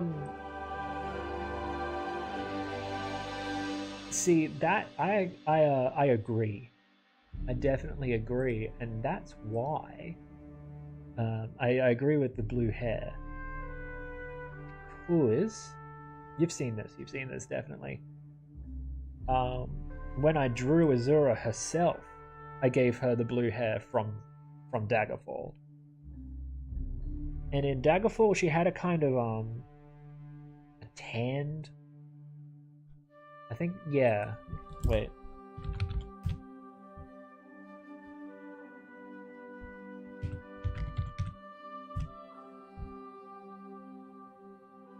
Because people keep like, and I don't like. I've seen some. There is. I'm looking at official art of Azura with the blue skin right now, from that like those tarot cards. But yeah, she has this kind of like tanned skin in Daggerfall, and to me, that says like. Although actually, I like proper blue, like blue, not grey blue. Maybe I'll do that next time. Yeah, she was definitely sunbathed. To me, she's like the Instagram model of the Daedric Princess, just as vain. No, she's even more vain. But yeah, I gave her the gold skin, and you know, she like just to kind of go along with that. Wait, why is it saying? Ah, no, it's just wrong. For a second, it said that the stream was offline, but it was just wrong. But the reason I gave her the gold skin is because one, I feel like it fits her vanity. And two, I like people like to give her like make her look like that one time that she's seen in Morrowind, I think. But I don't think that I need to actually play Morrowind properly, finish the main story. But from what I saw, it doesn't look like that's her. It's kind of like a spirit. And I don't know why she would show herself to the Dunmer with the grey skin that she cursed them with.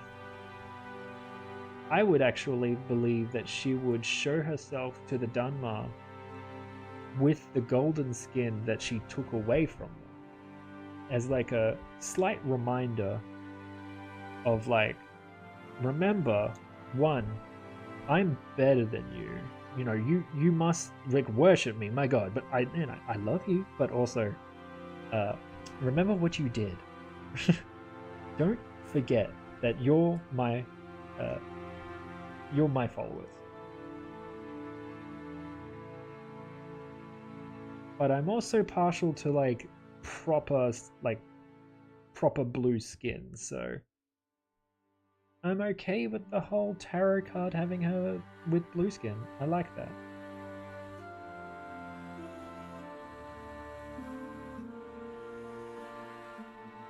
Yeah, I mean, like, she is known to show herself to different races as those races. You know, namely, the Khajiit. You know, she has Azura. And she goes as a cat person, so it goes to say that she would show herself in a certain way to the Dunmer, and I do not think that would be with the Dunmer grey skin.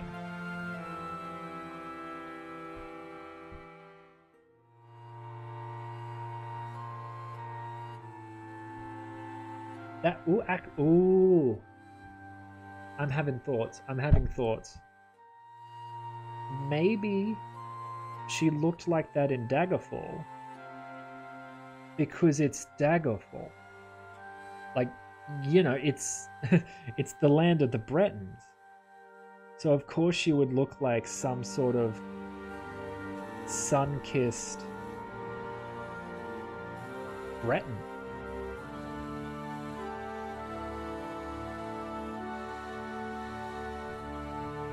You know what? It makes too much sense, and I don't know why I didn't even consider that when I was drawing her.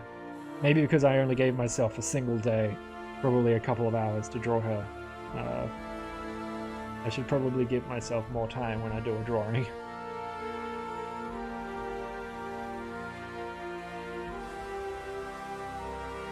Yeah, Khajiit Maroons would be cool. Just like a giant demon cat. I reckon he would have a massive mane. Not the mane, but he would be like a lion, I would say.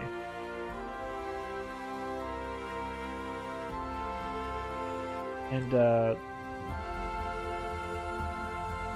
Morag Bal had one as well, right?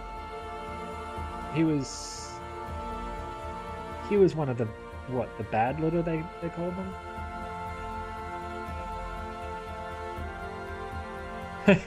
Oh, good point. Maybe Maroons is... Look, it's funny. I love the thought of Maroons being an Alfiq. I really do, and absolutely. I think a Senshi-Rat. You know, just big old war cat.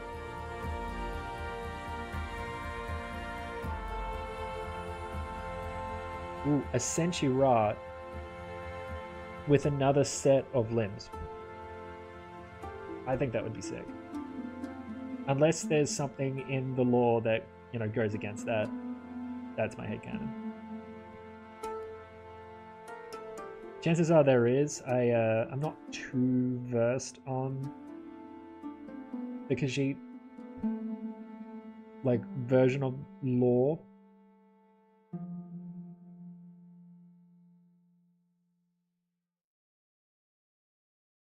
I'd be interested in if the Argonians have different versions as well. I mean, I know they technically have their own. You could call them godlike beings, you know, the Hist. But I think I remember Daedra having some sort of influence in their history.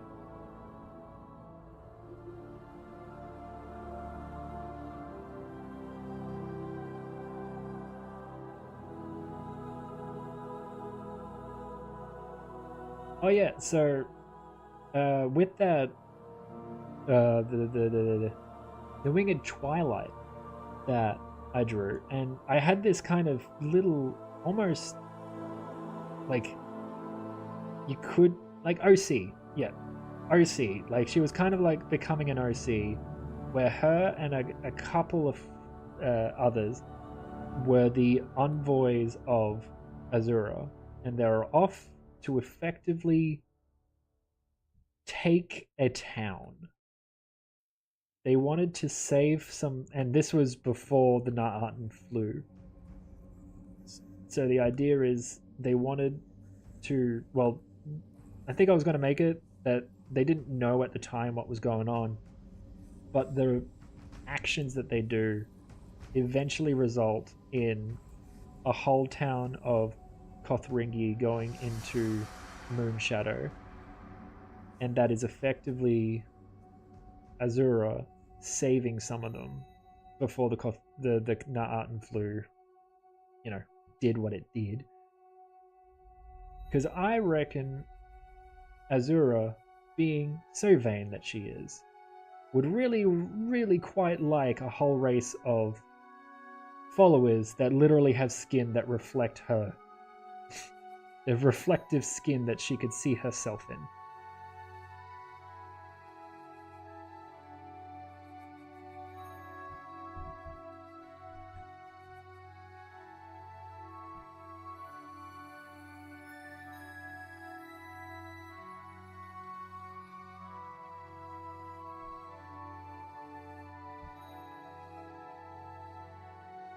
I feel like I definitely want to see more about how the Daedra and even the Aedra, well, actually mostly the Daedra because they're the ones that actually do the interacting, actually interact with different races.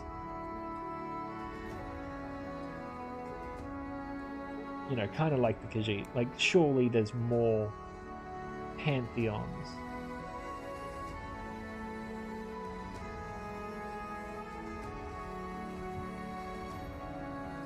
Yeah, like the idea that I had was less them being taken and more a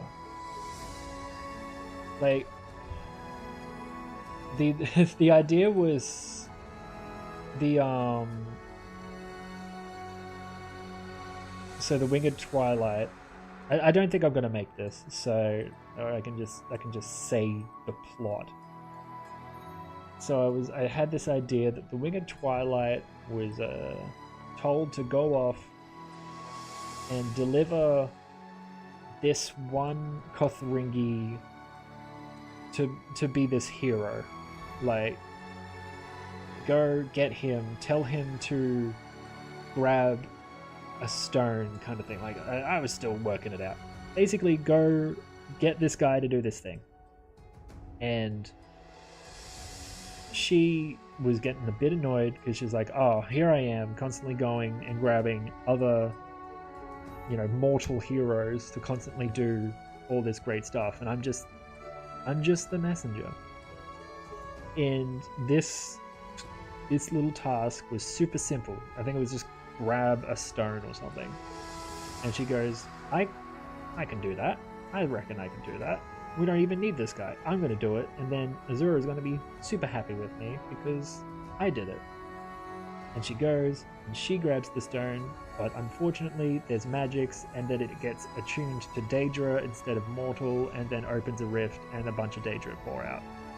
And then that threatens the town, and then the town gets taken as a kind of like, oh, you're being attacked by Daedra. Why don't you escape through here? And you'll be protected. And then that's how, like, it was all meant to be. Azura was like, yeah, but I wanted that to happen. I didn't want to say it, but, you know, as you say, they wouldn't go lightly.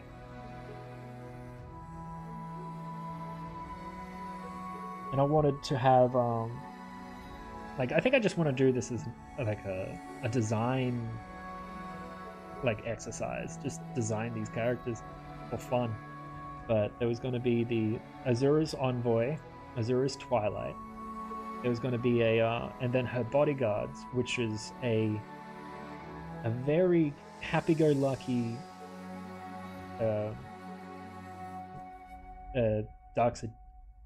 Dark Seducer, and a very kind of stern Golden Saint. But they're both, like, the thing that I would really like to design is their armor being more based around, like, Azura and, like, Twilight theming as opposed to the ones you see in the Shivering Isles. Yeah, basically, like, she creates the problems so she can save them. So then it's not like she's taking them; she's helping them, and she's just the one that put them in danger in the first place.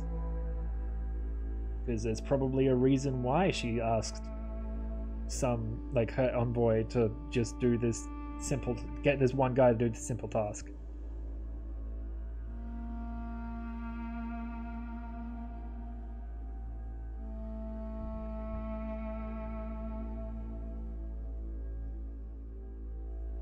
But honestly, my obsession is just, if it's not abundantly clear, just draw different variations and different,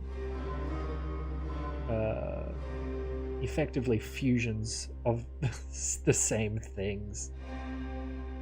Like, what if a Kothringi, but it follows Ithelia?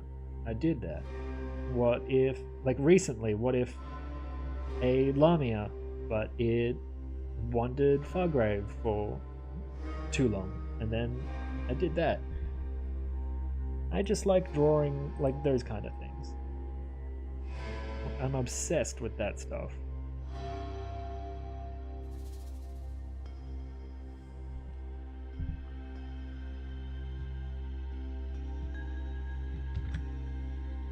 Who's the most dangerous friends? I feel like that. I think the definition of danger needs to be established. Like, I guess to visit would be, there'd be a couple in the running.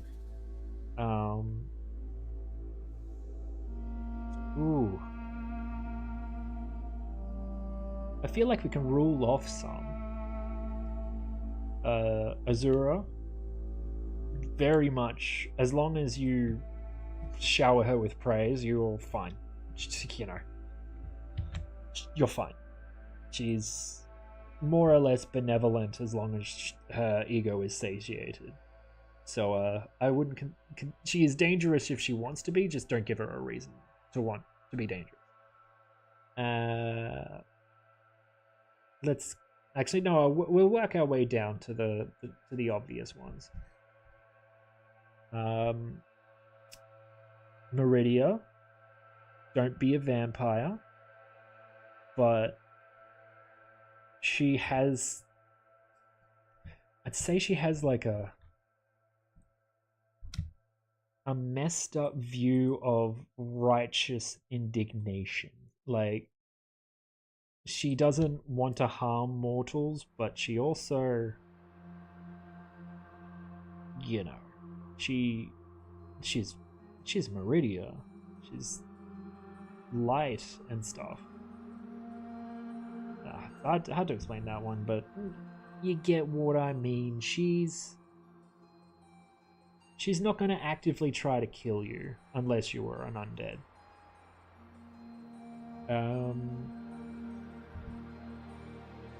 Jigalag, just stay in your place and you'll be fine.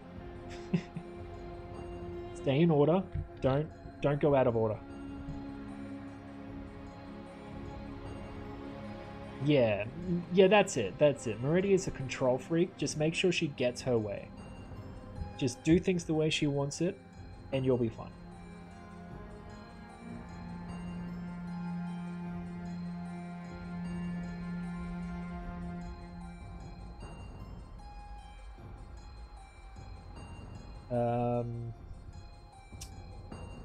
Now, Periite.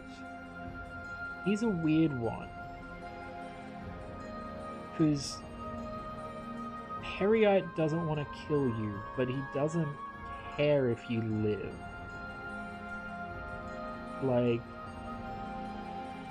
he's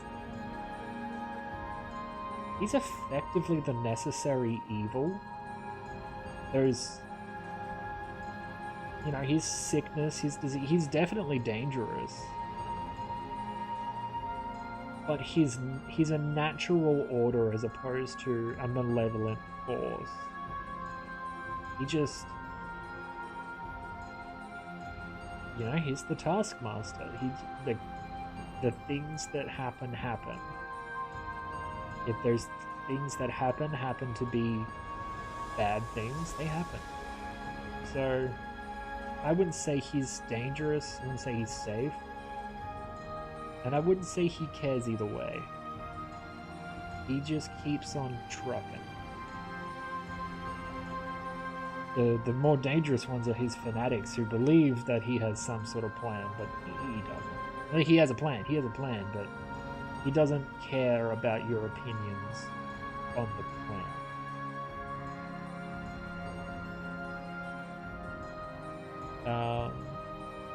Nocturnal. She's selfish. She's dangerous. She almost destroyed, like, you know, she almost fused herself with, what was it? Was it the tower or the crystal heart or something? you know, she vies for power, but she's not out there trying to kill mortals because she hates mortals. She'll help you, but she's got ulterior. She's always got ulterior motives, so you've got to watch out for that.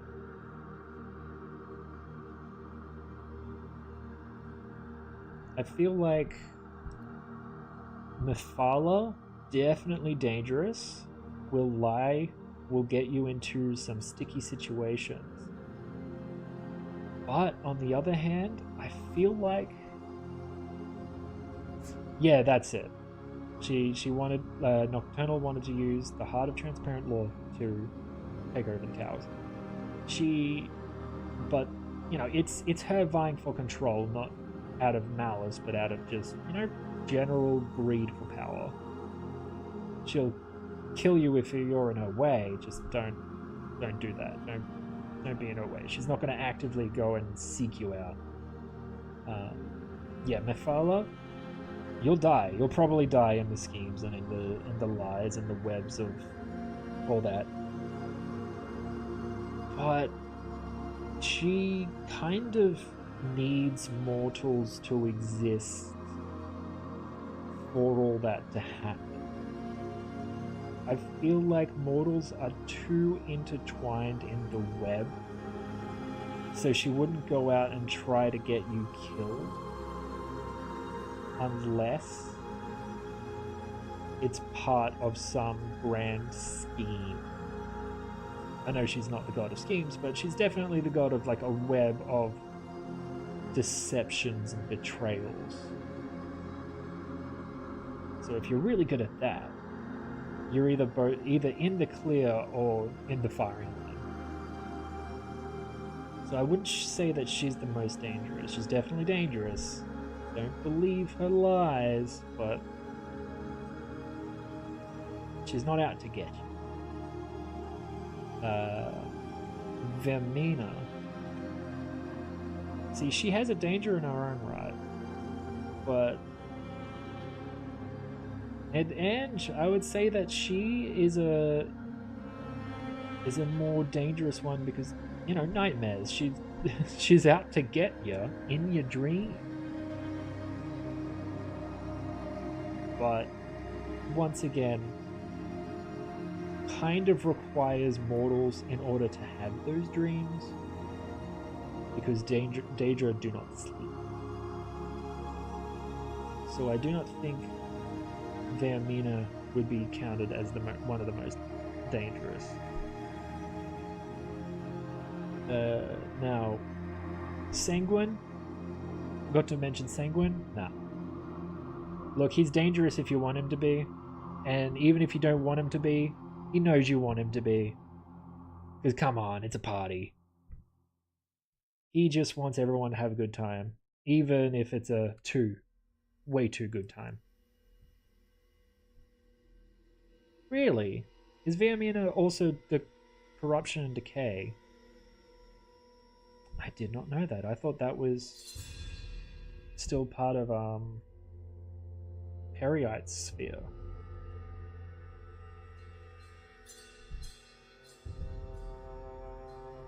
But yeah, Sanguine is the only one that, while I wouldn't follow him, you know what? I'd go to one of the parties. I think that would be fun. It'd be too much fun, probably.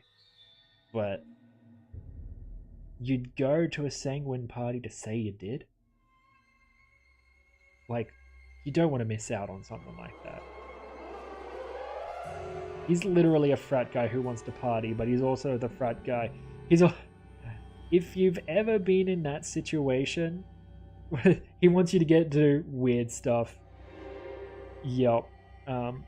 He is definitely that guy who like just ups the ante to the point that everyone's uncomfortable.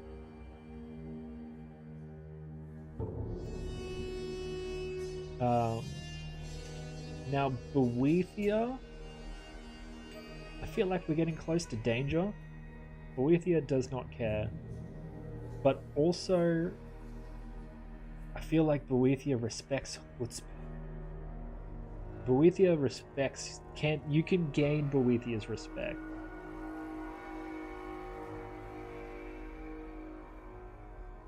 Because Boethia just doesn't like weakness and will do all they can to get it out of you. Even when you die, just you'll die. You'll probably die in that situation. You have to be one real tough cookie to survive Boethia. But once again, Boethia, it's not out of malice. He's not going to try and like actively kill you unless you're in the firing line. And if you get killed, you're just too weak. It's your own fault.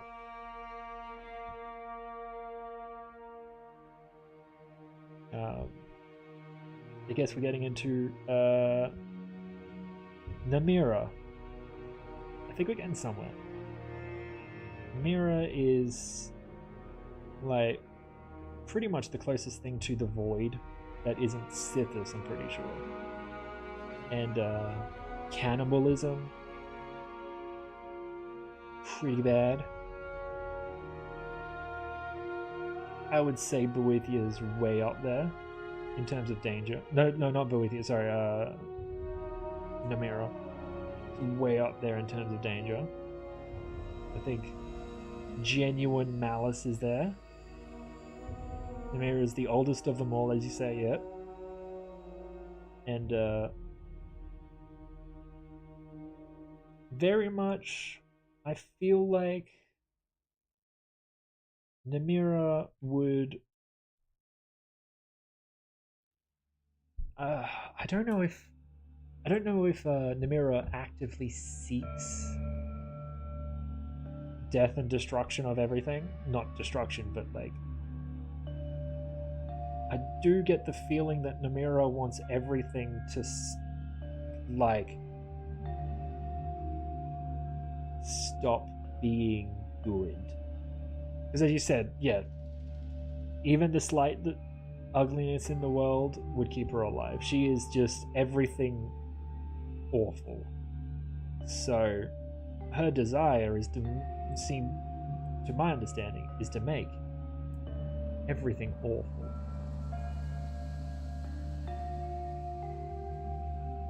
Is that dangerous? I'd say we're getting close to danger, but there was the Dark Heart, and I didn't read much about the more of Lorcan, but I don't know if they would really like invade anything.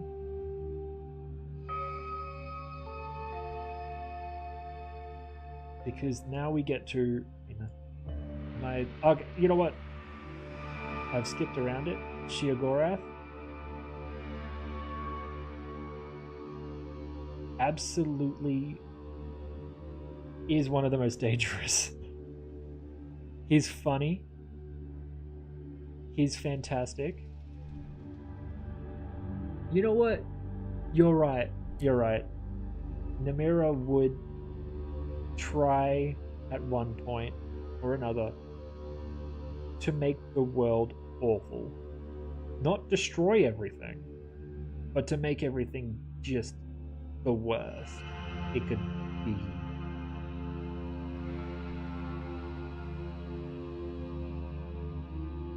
Now back to Sheogorath. He could be the most dangerous, or he could be the most fun. Or it could be completely boring and then nothing happens. You could just literally look and you go, eh, and then walk away. I don't think we discussed what danger is. Is it to you as a person? Is it to you as a person just minding your own business? Actually, you know what? Oh, we really should have established this sooner.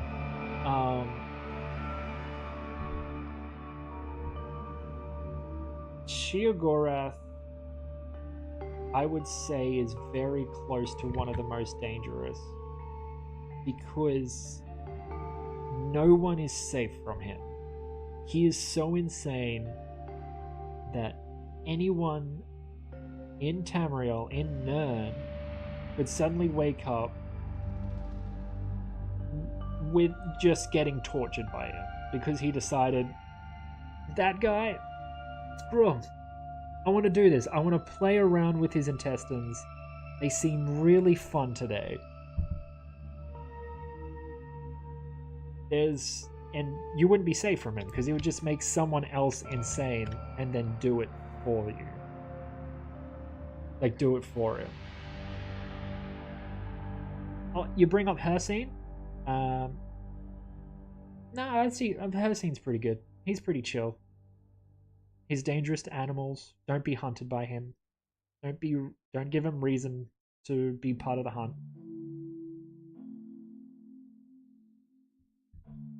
You know, don't very much a dangerous in his domain, but only in his domain. And his domain obviously extends quite far, but because I'd imagine, like in my understanding, there's also like what he's not. You know what? I think I've read the story on how Cher won against Vermina, but I think I definitely forgot. I can't recall what exactly happened.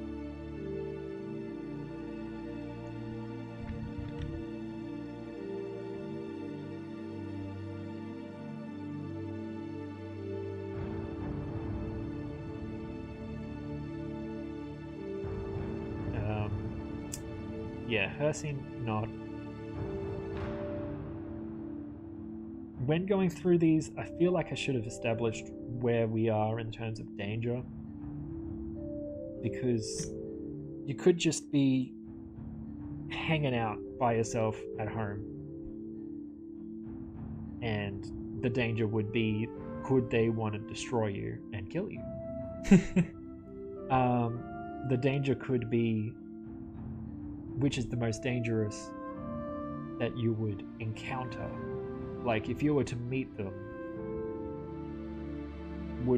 which would be the most dangerous? There's also, like, which realm would be the most dangerous? Like, if you, or like, whose influence is the most dangerous also?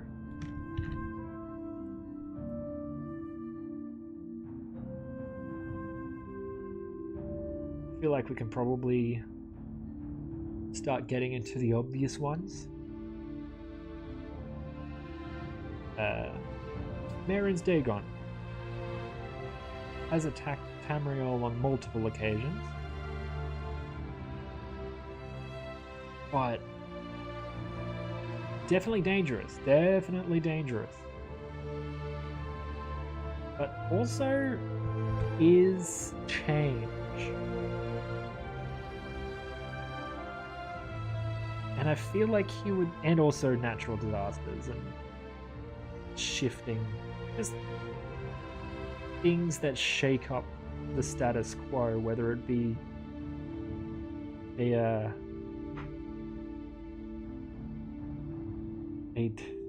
mobilized force that goes and completely destroys a kingdom, a cyclone that rips up everything, cough cough, you know, a volcanic eruption that changes the landscape. But not all change, because it's change and destruction, but not all change is bad. And so he might not necessarily want to, he doesn't want to destroy everything and make everything not exist anymore, like some, or like he just wants to shake up everything. I mean, hell, you could argue that he succeeded in the Oblivion Crisis, because it meant that there was no septums left, no one to take on that bloodline, and therefore the entire empire is completely changed forever.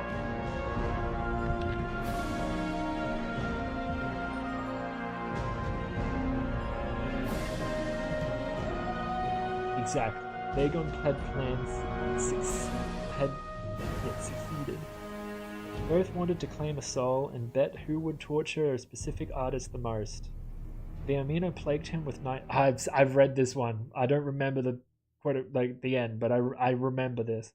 Viamino plagued him with nightmares, but even though he hated and feared the dreams, the artist used them to create spectacular paintings that earned him fame and recognition.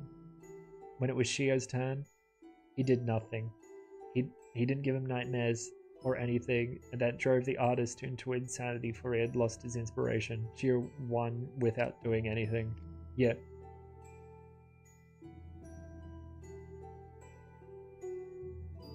Actually, wasn't Perry like? No, I'm thinking of a different one. Never mind. Don't worry. Ignore me.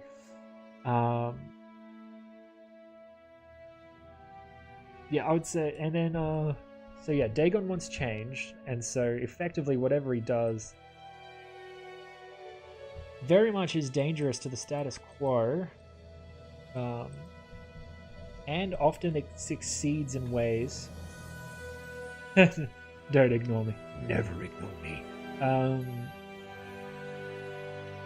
Look, you know what? More like a ball. He genuinely just has complete malice. He just wants to hurt people. He wants the world to burn, effectively, or stop. He's the one that just wants complete destruction, like complete domination, complete. I would say that it's very standard, but he's.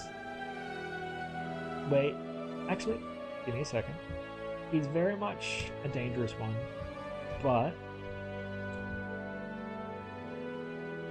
Oh, wait. No, I was about to say... Ithelia could be considered the most dangerous, considering what she could do. But, if the game... if the actual, story proves anything, is that her, what she does, change reality, can never succeed because there will always be a reality that fixes it. So she's not that dangerous because there will always be a version of her that doesn't want that to happen, and the heroes happen. That's just... the problem will inevitably fix itself, as it did in the story. And then literally she doesn't exist anymore, so doesn't even count towards anything. If I'm being honest, I was a little bit sad about that. I wish there was some sort of a lasting effect other than some fractured Daedra plans.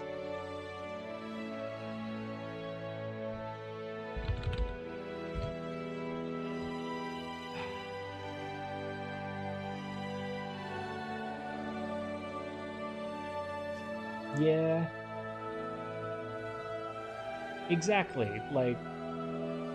Dagon...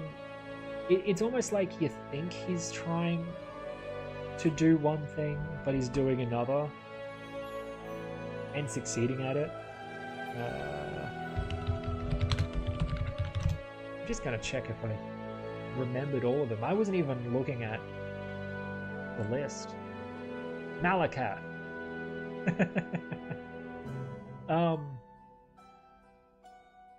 It is very... You know what? We don't even need to talk about Malakath. Because the fact that we forgot about him literally works into the character. He's vengeance and shat on all the time.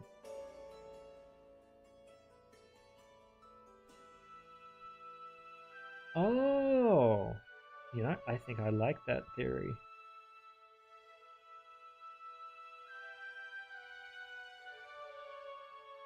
That makes sense, because it's like it is the reality that made it inevitable.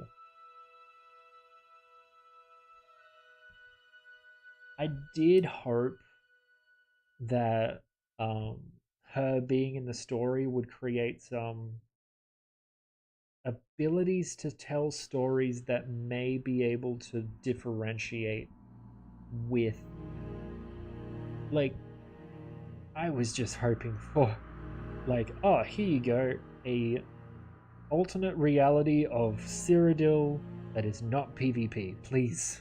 Like, I know people love their PvP. I don't like PvP. If they made just a PvE full of quests and stuff, mainland Cyrodiil, I would be a happy camper. Also, I forgot Clavicus Vile. Very dangerous, but on a personal level. Like, Molag Bal and I would say Namira and occasionally Nocturnal, obviously, with the Transparent Law Heart, and Marin's Dagon. Very much dangerous on that kind of global scale, can enact problems for everyone. Clavicus File can be the most dangerous person to you if you're an absolute fucking moron. Don't make a deal with Clavicus Vile, no matter how good that deal sounds. It's simple. Just don't do it. Because there's always a catch.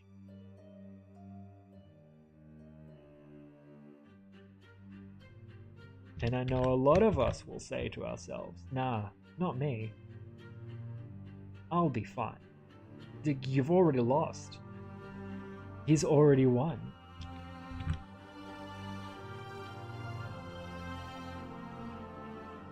Yeah,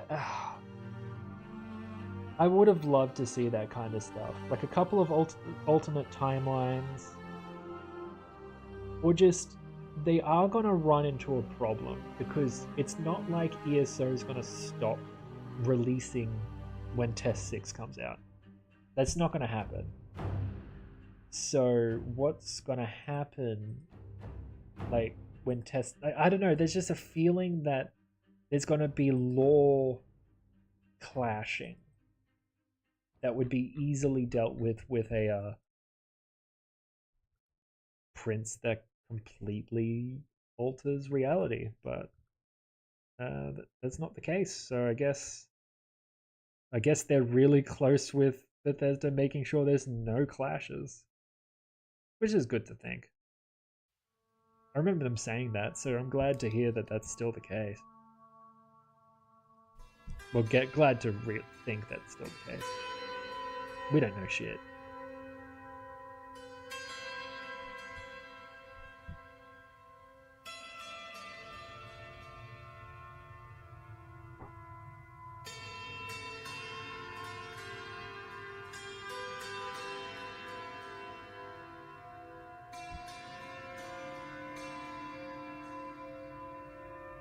Yeah, they can still play the abandoned card, which is pretty good.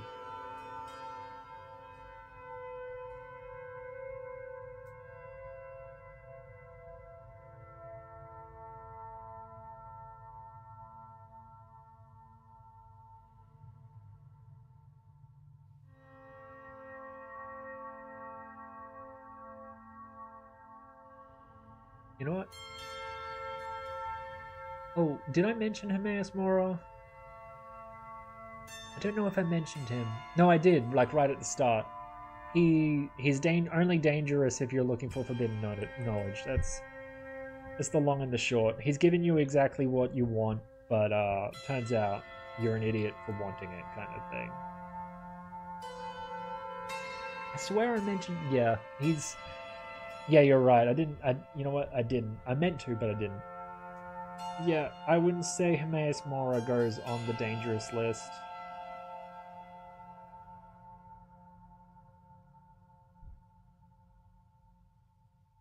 Like, he is dangerous, but it's really only dangerous because of people's own lust for knowledge. That's it. He's only dangerous if you're a fucking nerd. Unlike me, an absolute Chad.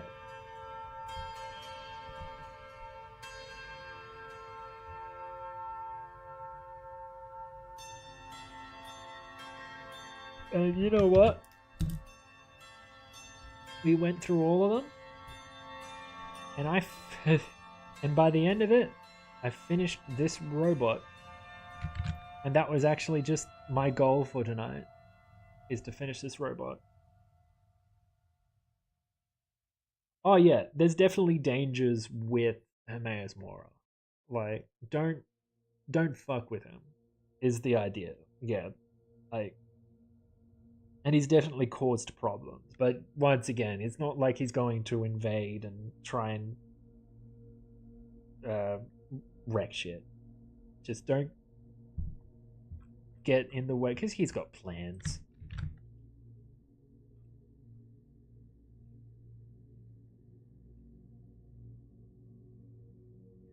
Yeah, I probably should show what it looks like amongst all the other robots.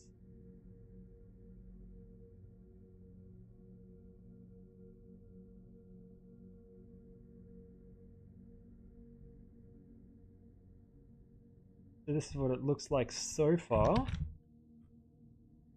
Lots of robots. This is an angry face. This is a happy face. This is a shocked and sad face, and these are various other faces.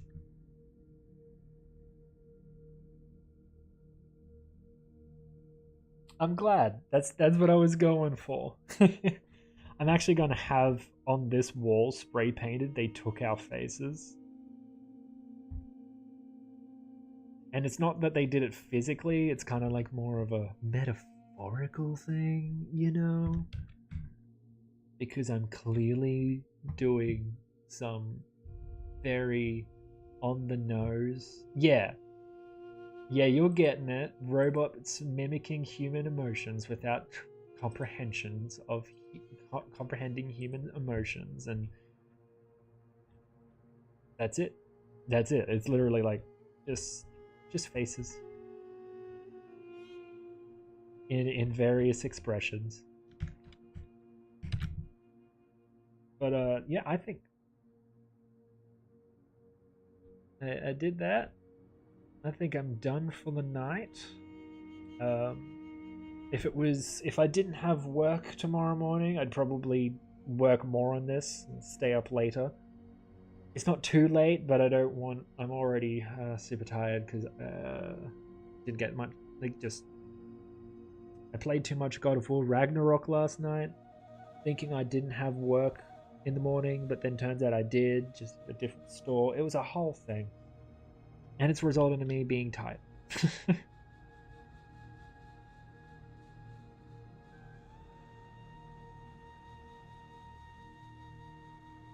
Yeah.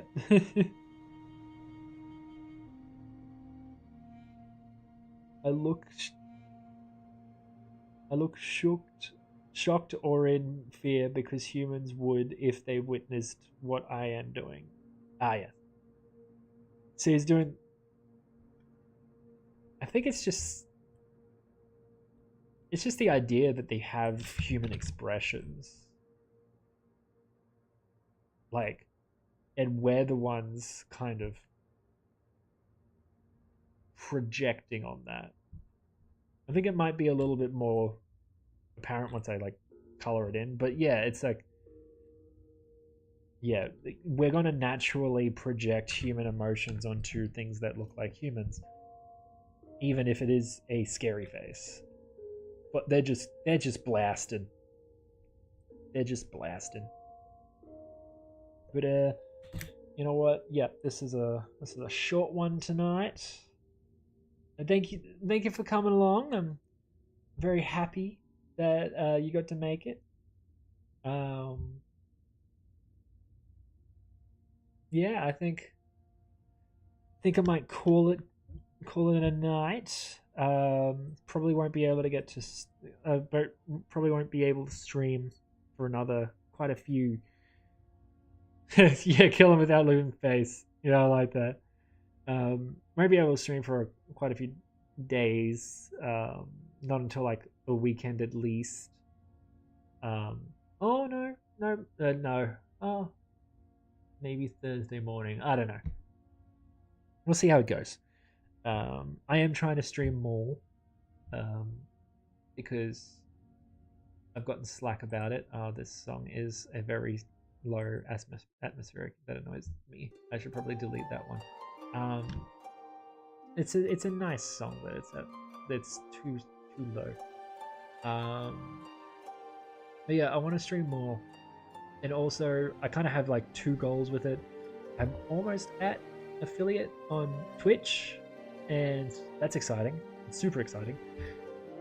As well as I have a problem on the YouTube side of things where I have the followers and also have the views, but I don't have the watch hours. And I really want to get to, not for any form of actual monetary gain, but my goal is to get to monetization on YouTube, because that's just a nice goal. It's nice to have a number. It's nice to have like somewhere to go towards, you feel? So that's my current goal there. And streaming to it, feels like it kind of contributes to that, because I post things that are literally 10 seconds long. Now, not very conducive to watch time, when watch time is meant to get to 4,000 hours. Yeah, not going to get that with 10 seconds a pop. So, yeah, streaming is the way I'm going at the moment, to hopefully get to that number. But also, it's good exercise in terms of keeping me on track. I work hard, but I also get distracted easily, especially if the work itself is getting a bit cumbersome. So when I'm streaming, I'm doing nothing but the drawing. Unfortunately, for the last couple of projects, they weren't really that streamable. You feel like they weren't that entertaining to watch, to do. Like the high voltage animation, it was just boring animation, and then just compositing. So it wasn't really that much to do like that. It's not like you'd see something unfold. It was just moving all around some limbs. But I do have some plans that kind of work towards working on them in stream. So hopefully that encourages me to do that more often. But now I'm just waffling because I'm just procrastinating. I'm procrastinating about getting to bed. That's interesting. But yeah, thank you for coming along. I really appreciate it. I'll yeah, I see, that's the thing. You're completely right there. But my problem is I've used that as an excuse where not everything needs to be streamed. And you're absolutely right there. And unfortunately, I've taken that to mean I don't need to stream at all, and I can just sit down and listen to YouTube videos and music. Which there's nothing stopping me from doing that. To me, streaming is kind of like working out. Like, you kind of dread doing it, but when you do it, it feels good, and after you do it, you feel good about yourself. Kind of like, I don't know. That's kind of my mentality. And also, because of it, things go a little bit like, you know, you gain from it. So it's a workout. I would say. So I need to need to focus in on that. But yeah, enough about that. Yep, I will. Everything's fine. In terms of the cyclone, it seems the bulk of the rain has gone, and it did not like hit us specifically. Like you know, the rain hit, but we were in a very safe space anyway. Um, but yeah, definitely not hit by a cyclone. Hit by an X cyclone. Some people were messed up, but we weren't. But yeah, thank you for joining. Thank you for joining the stream. Uh, I'll talk soon. I'll do this again soon. See you later.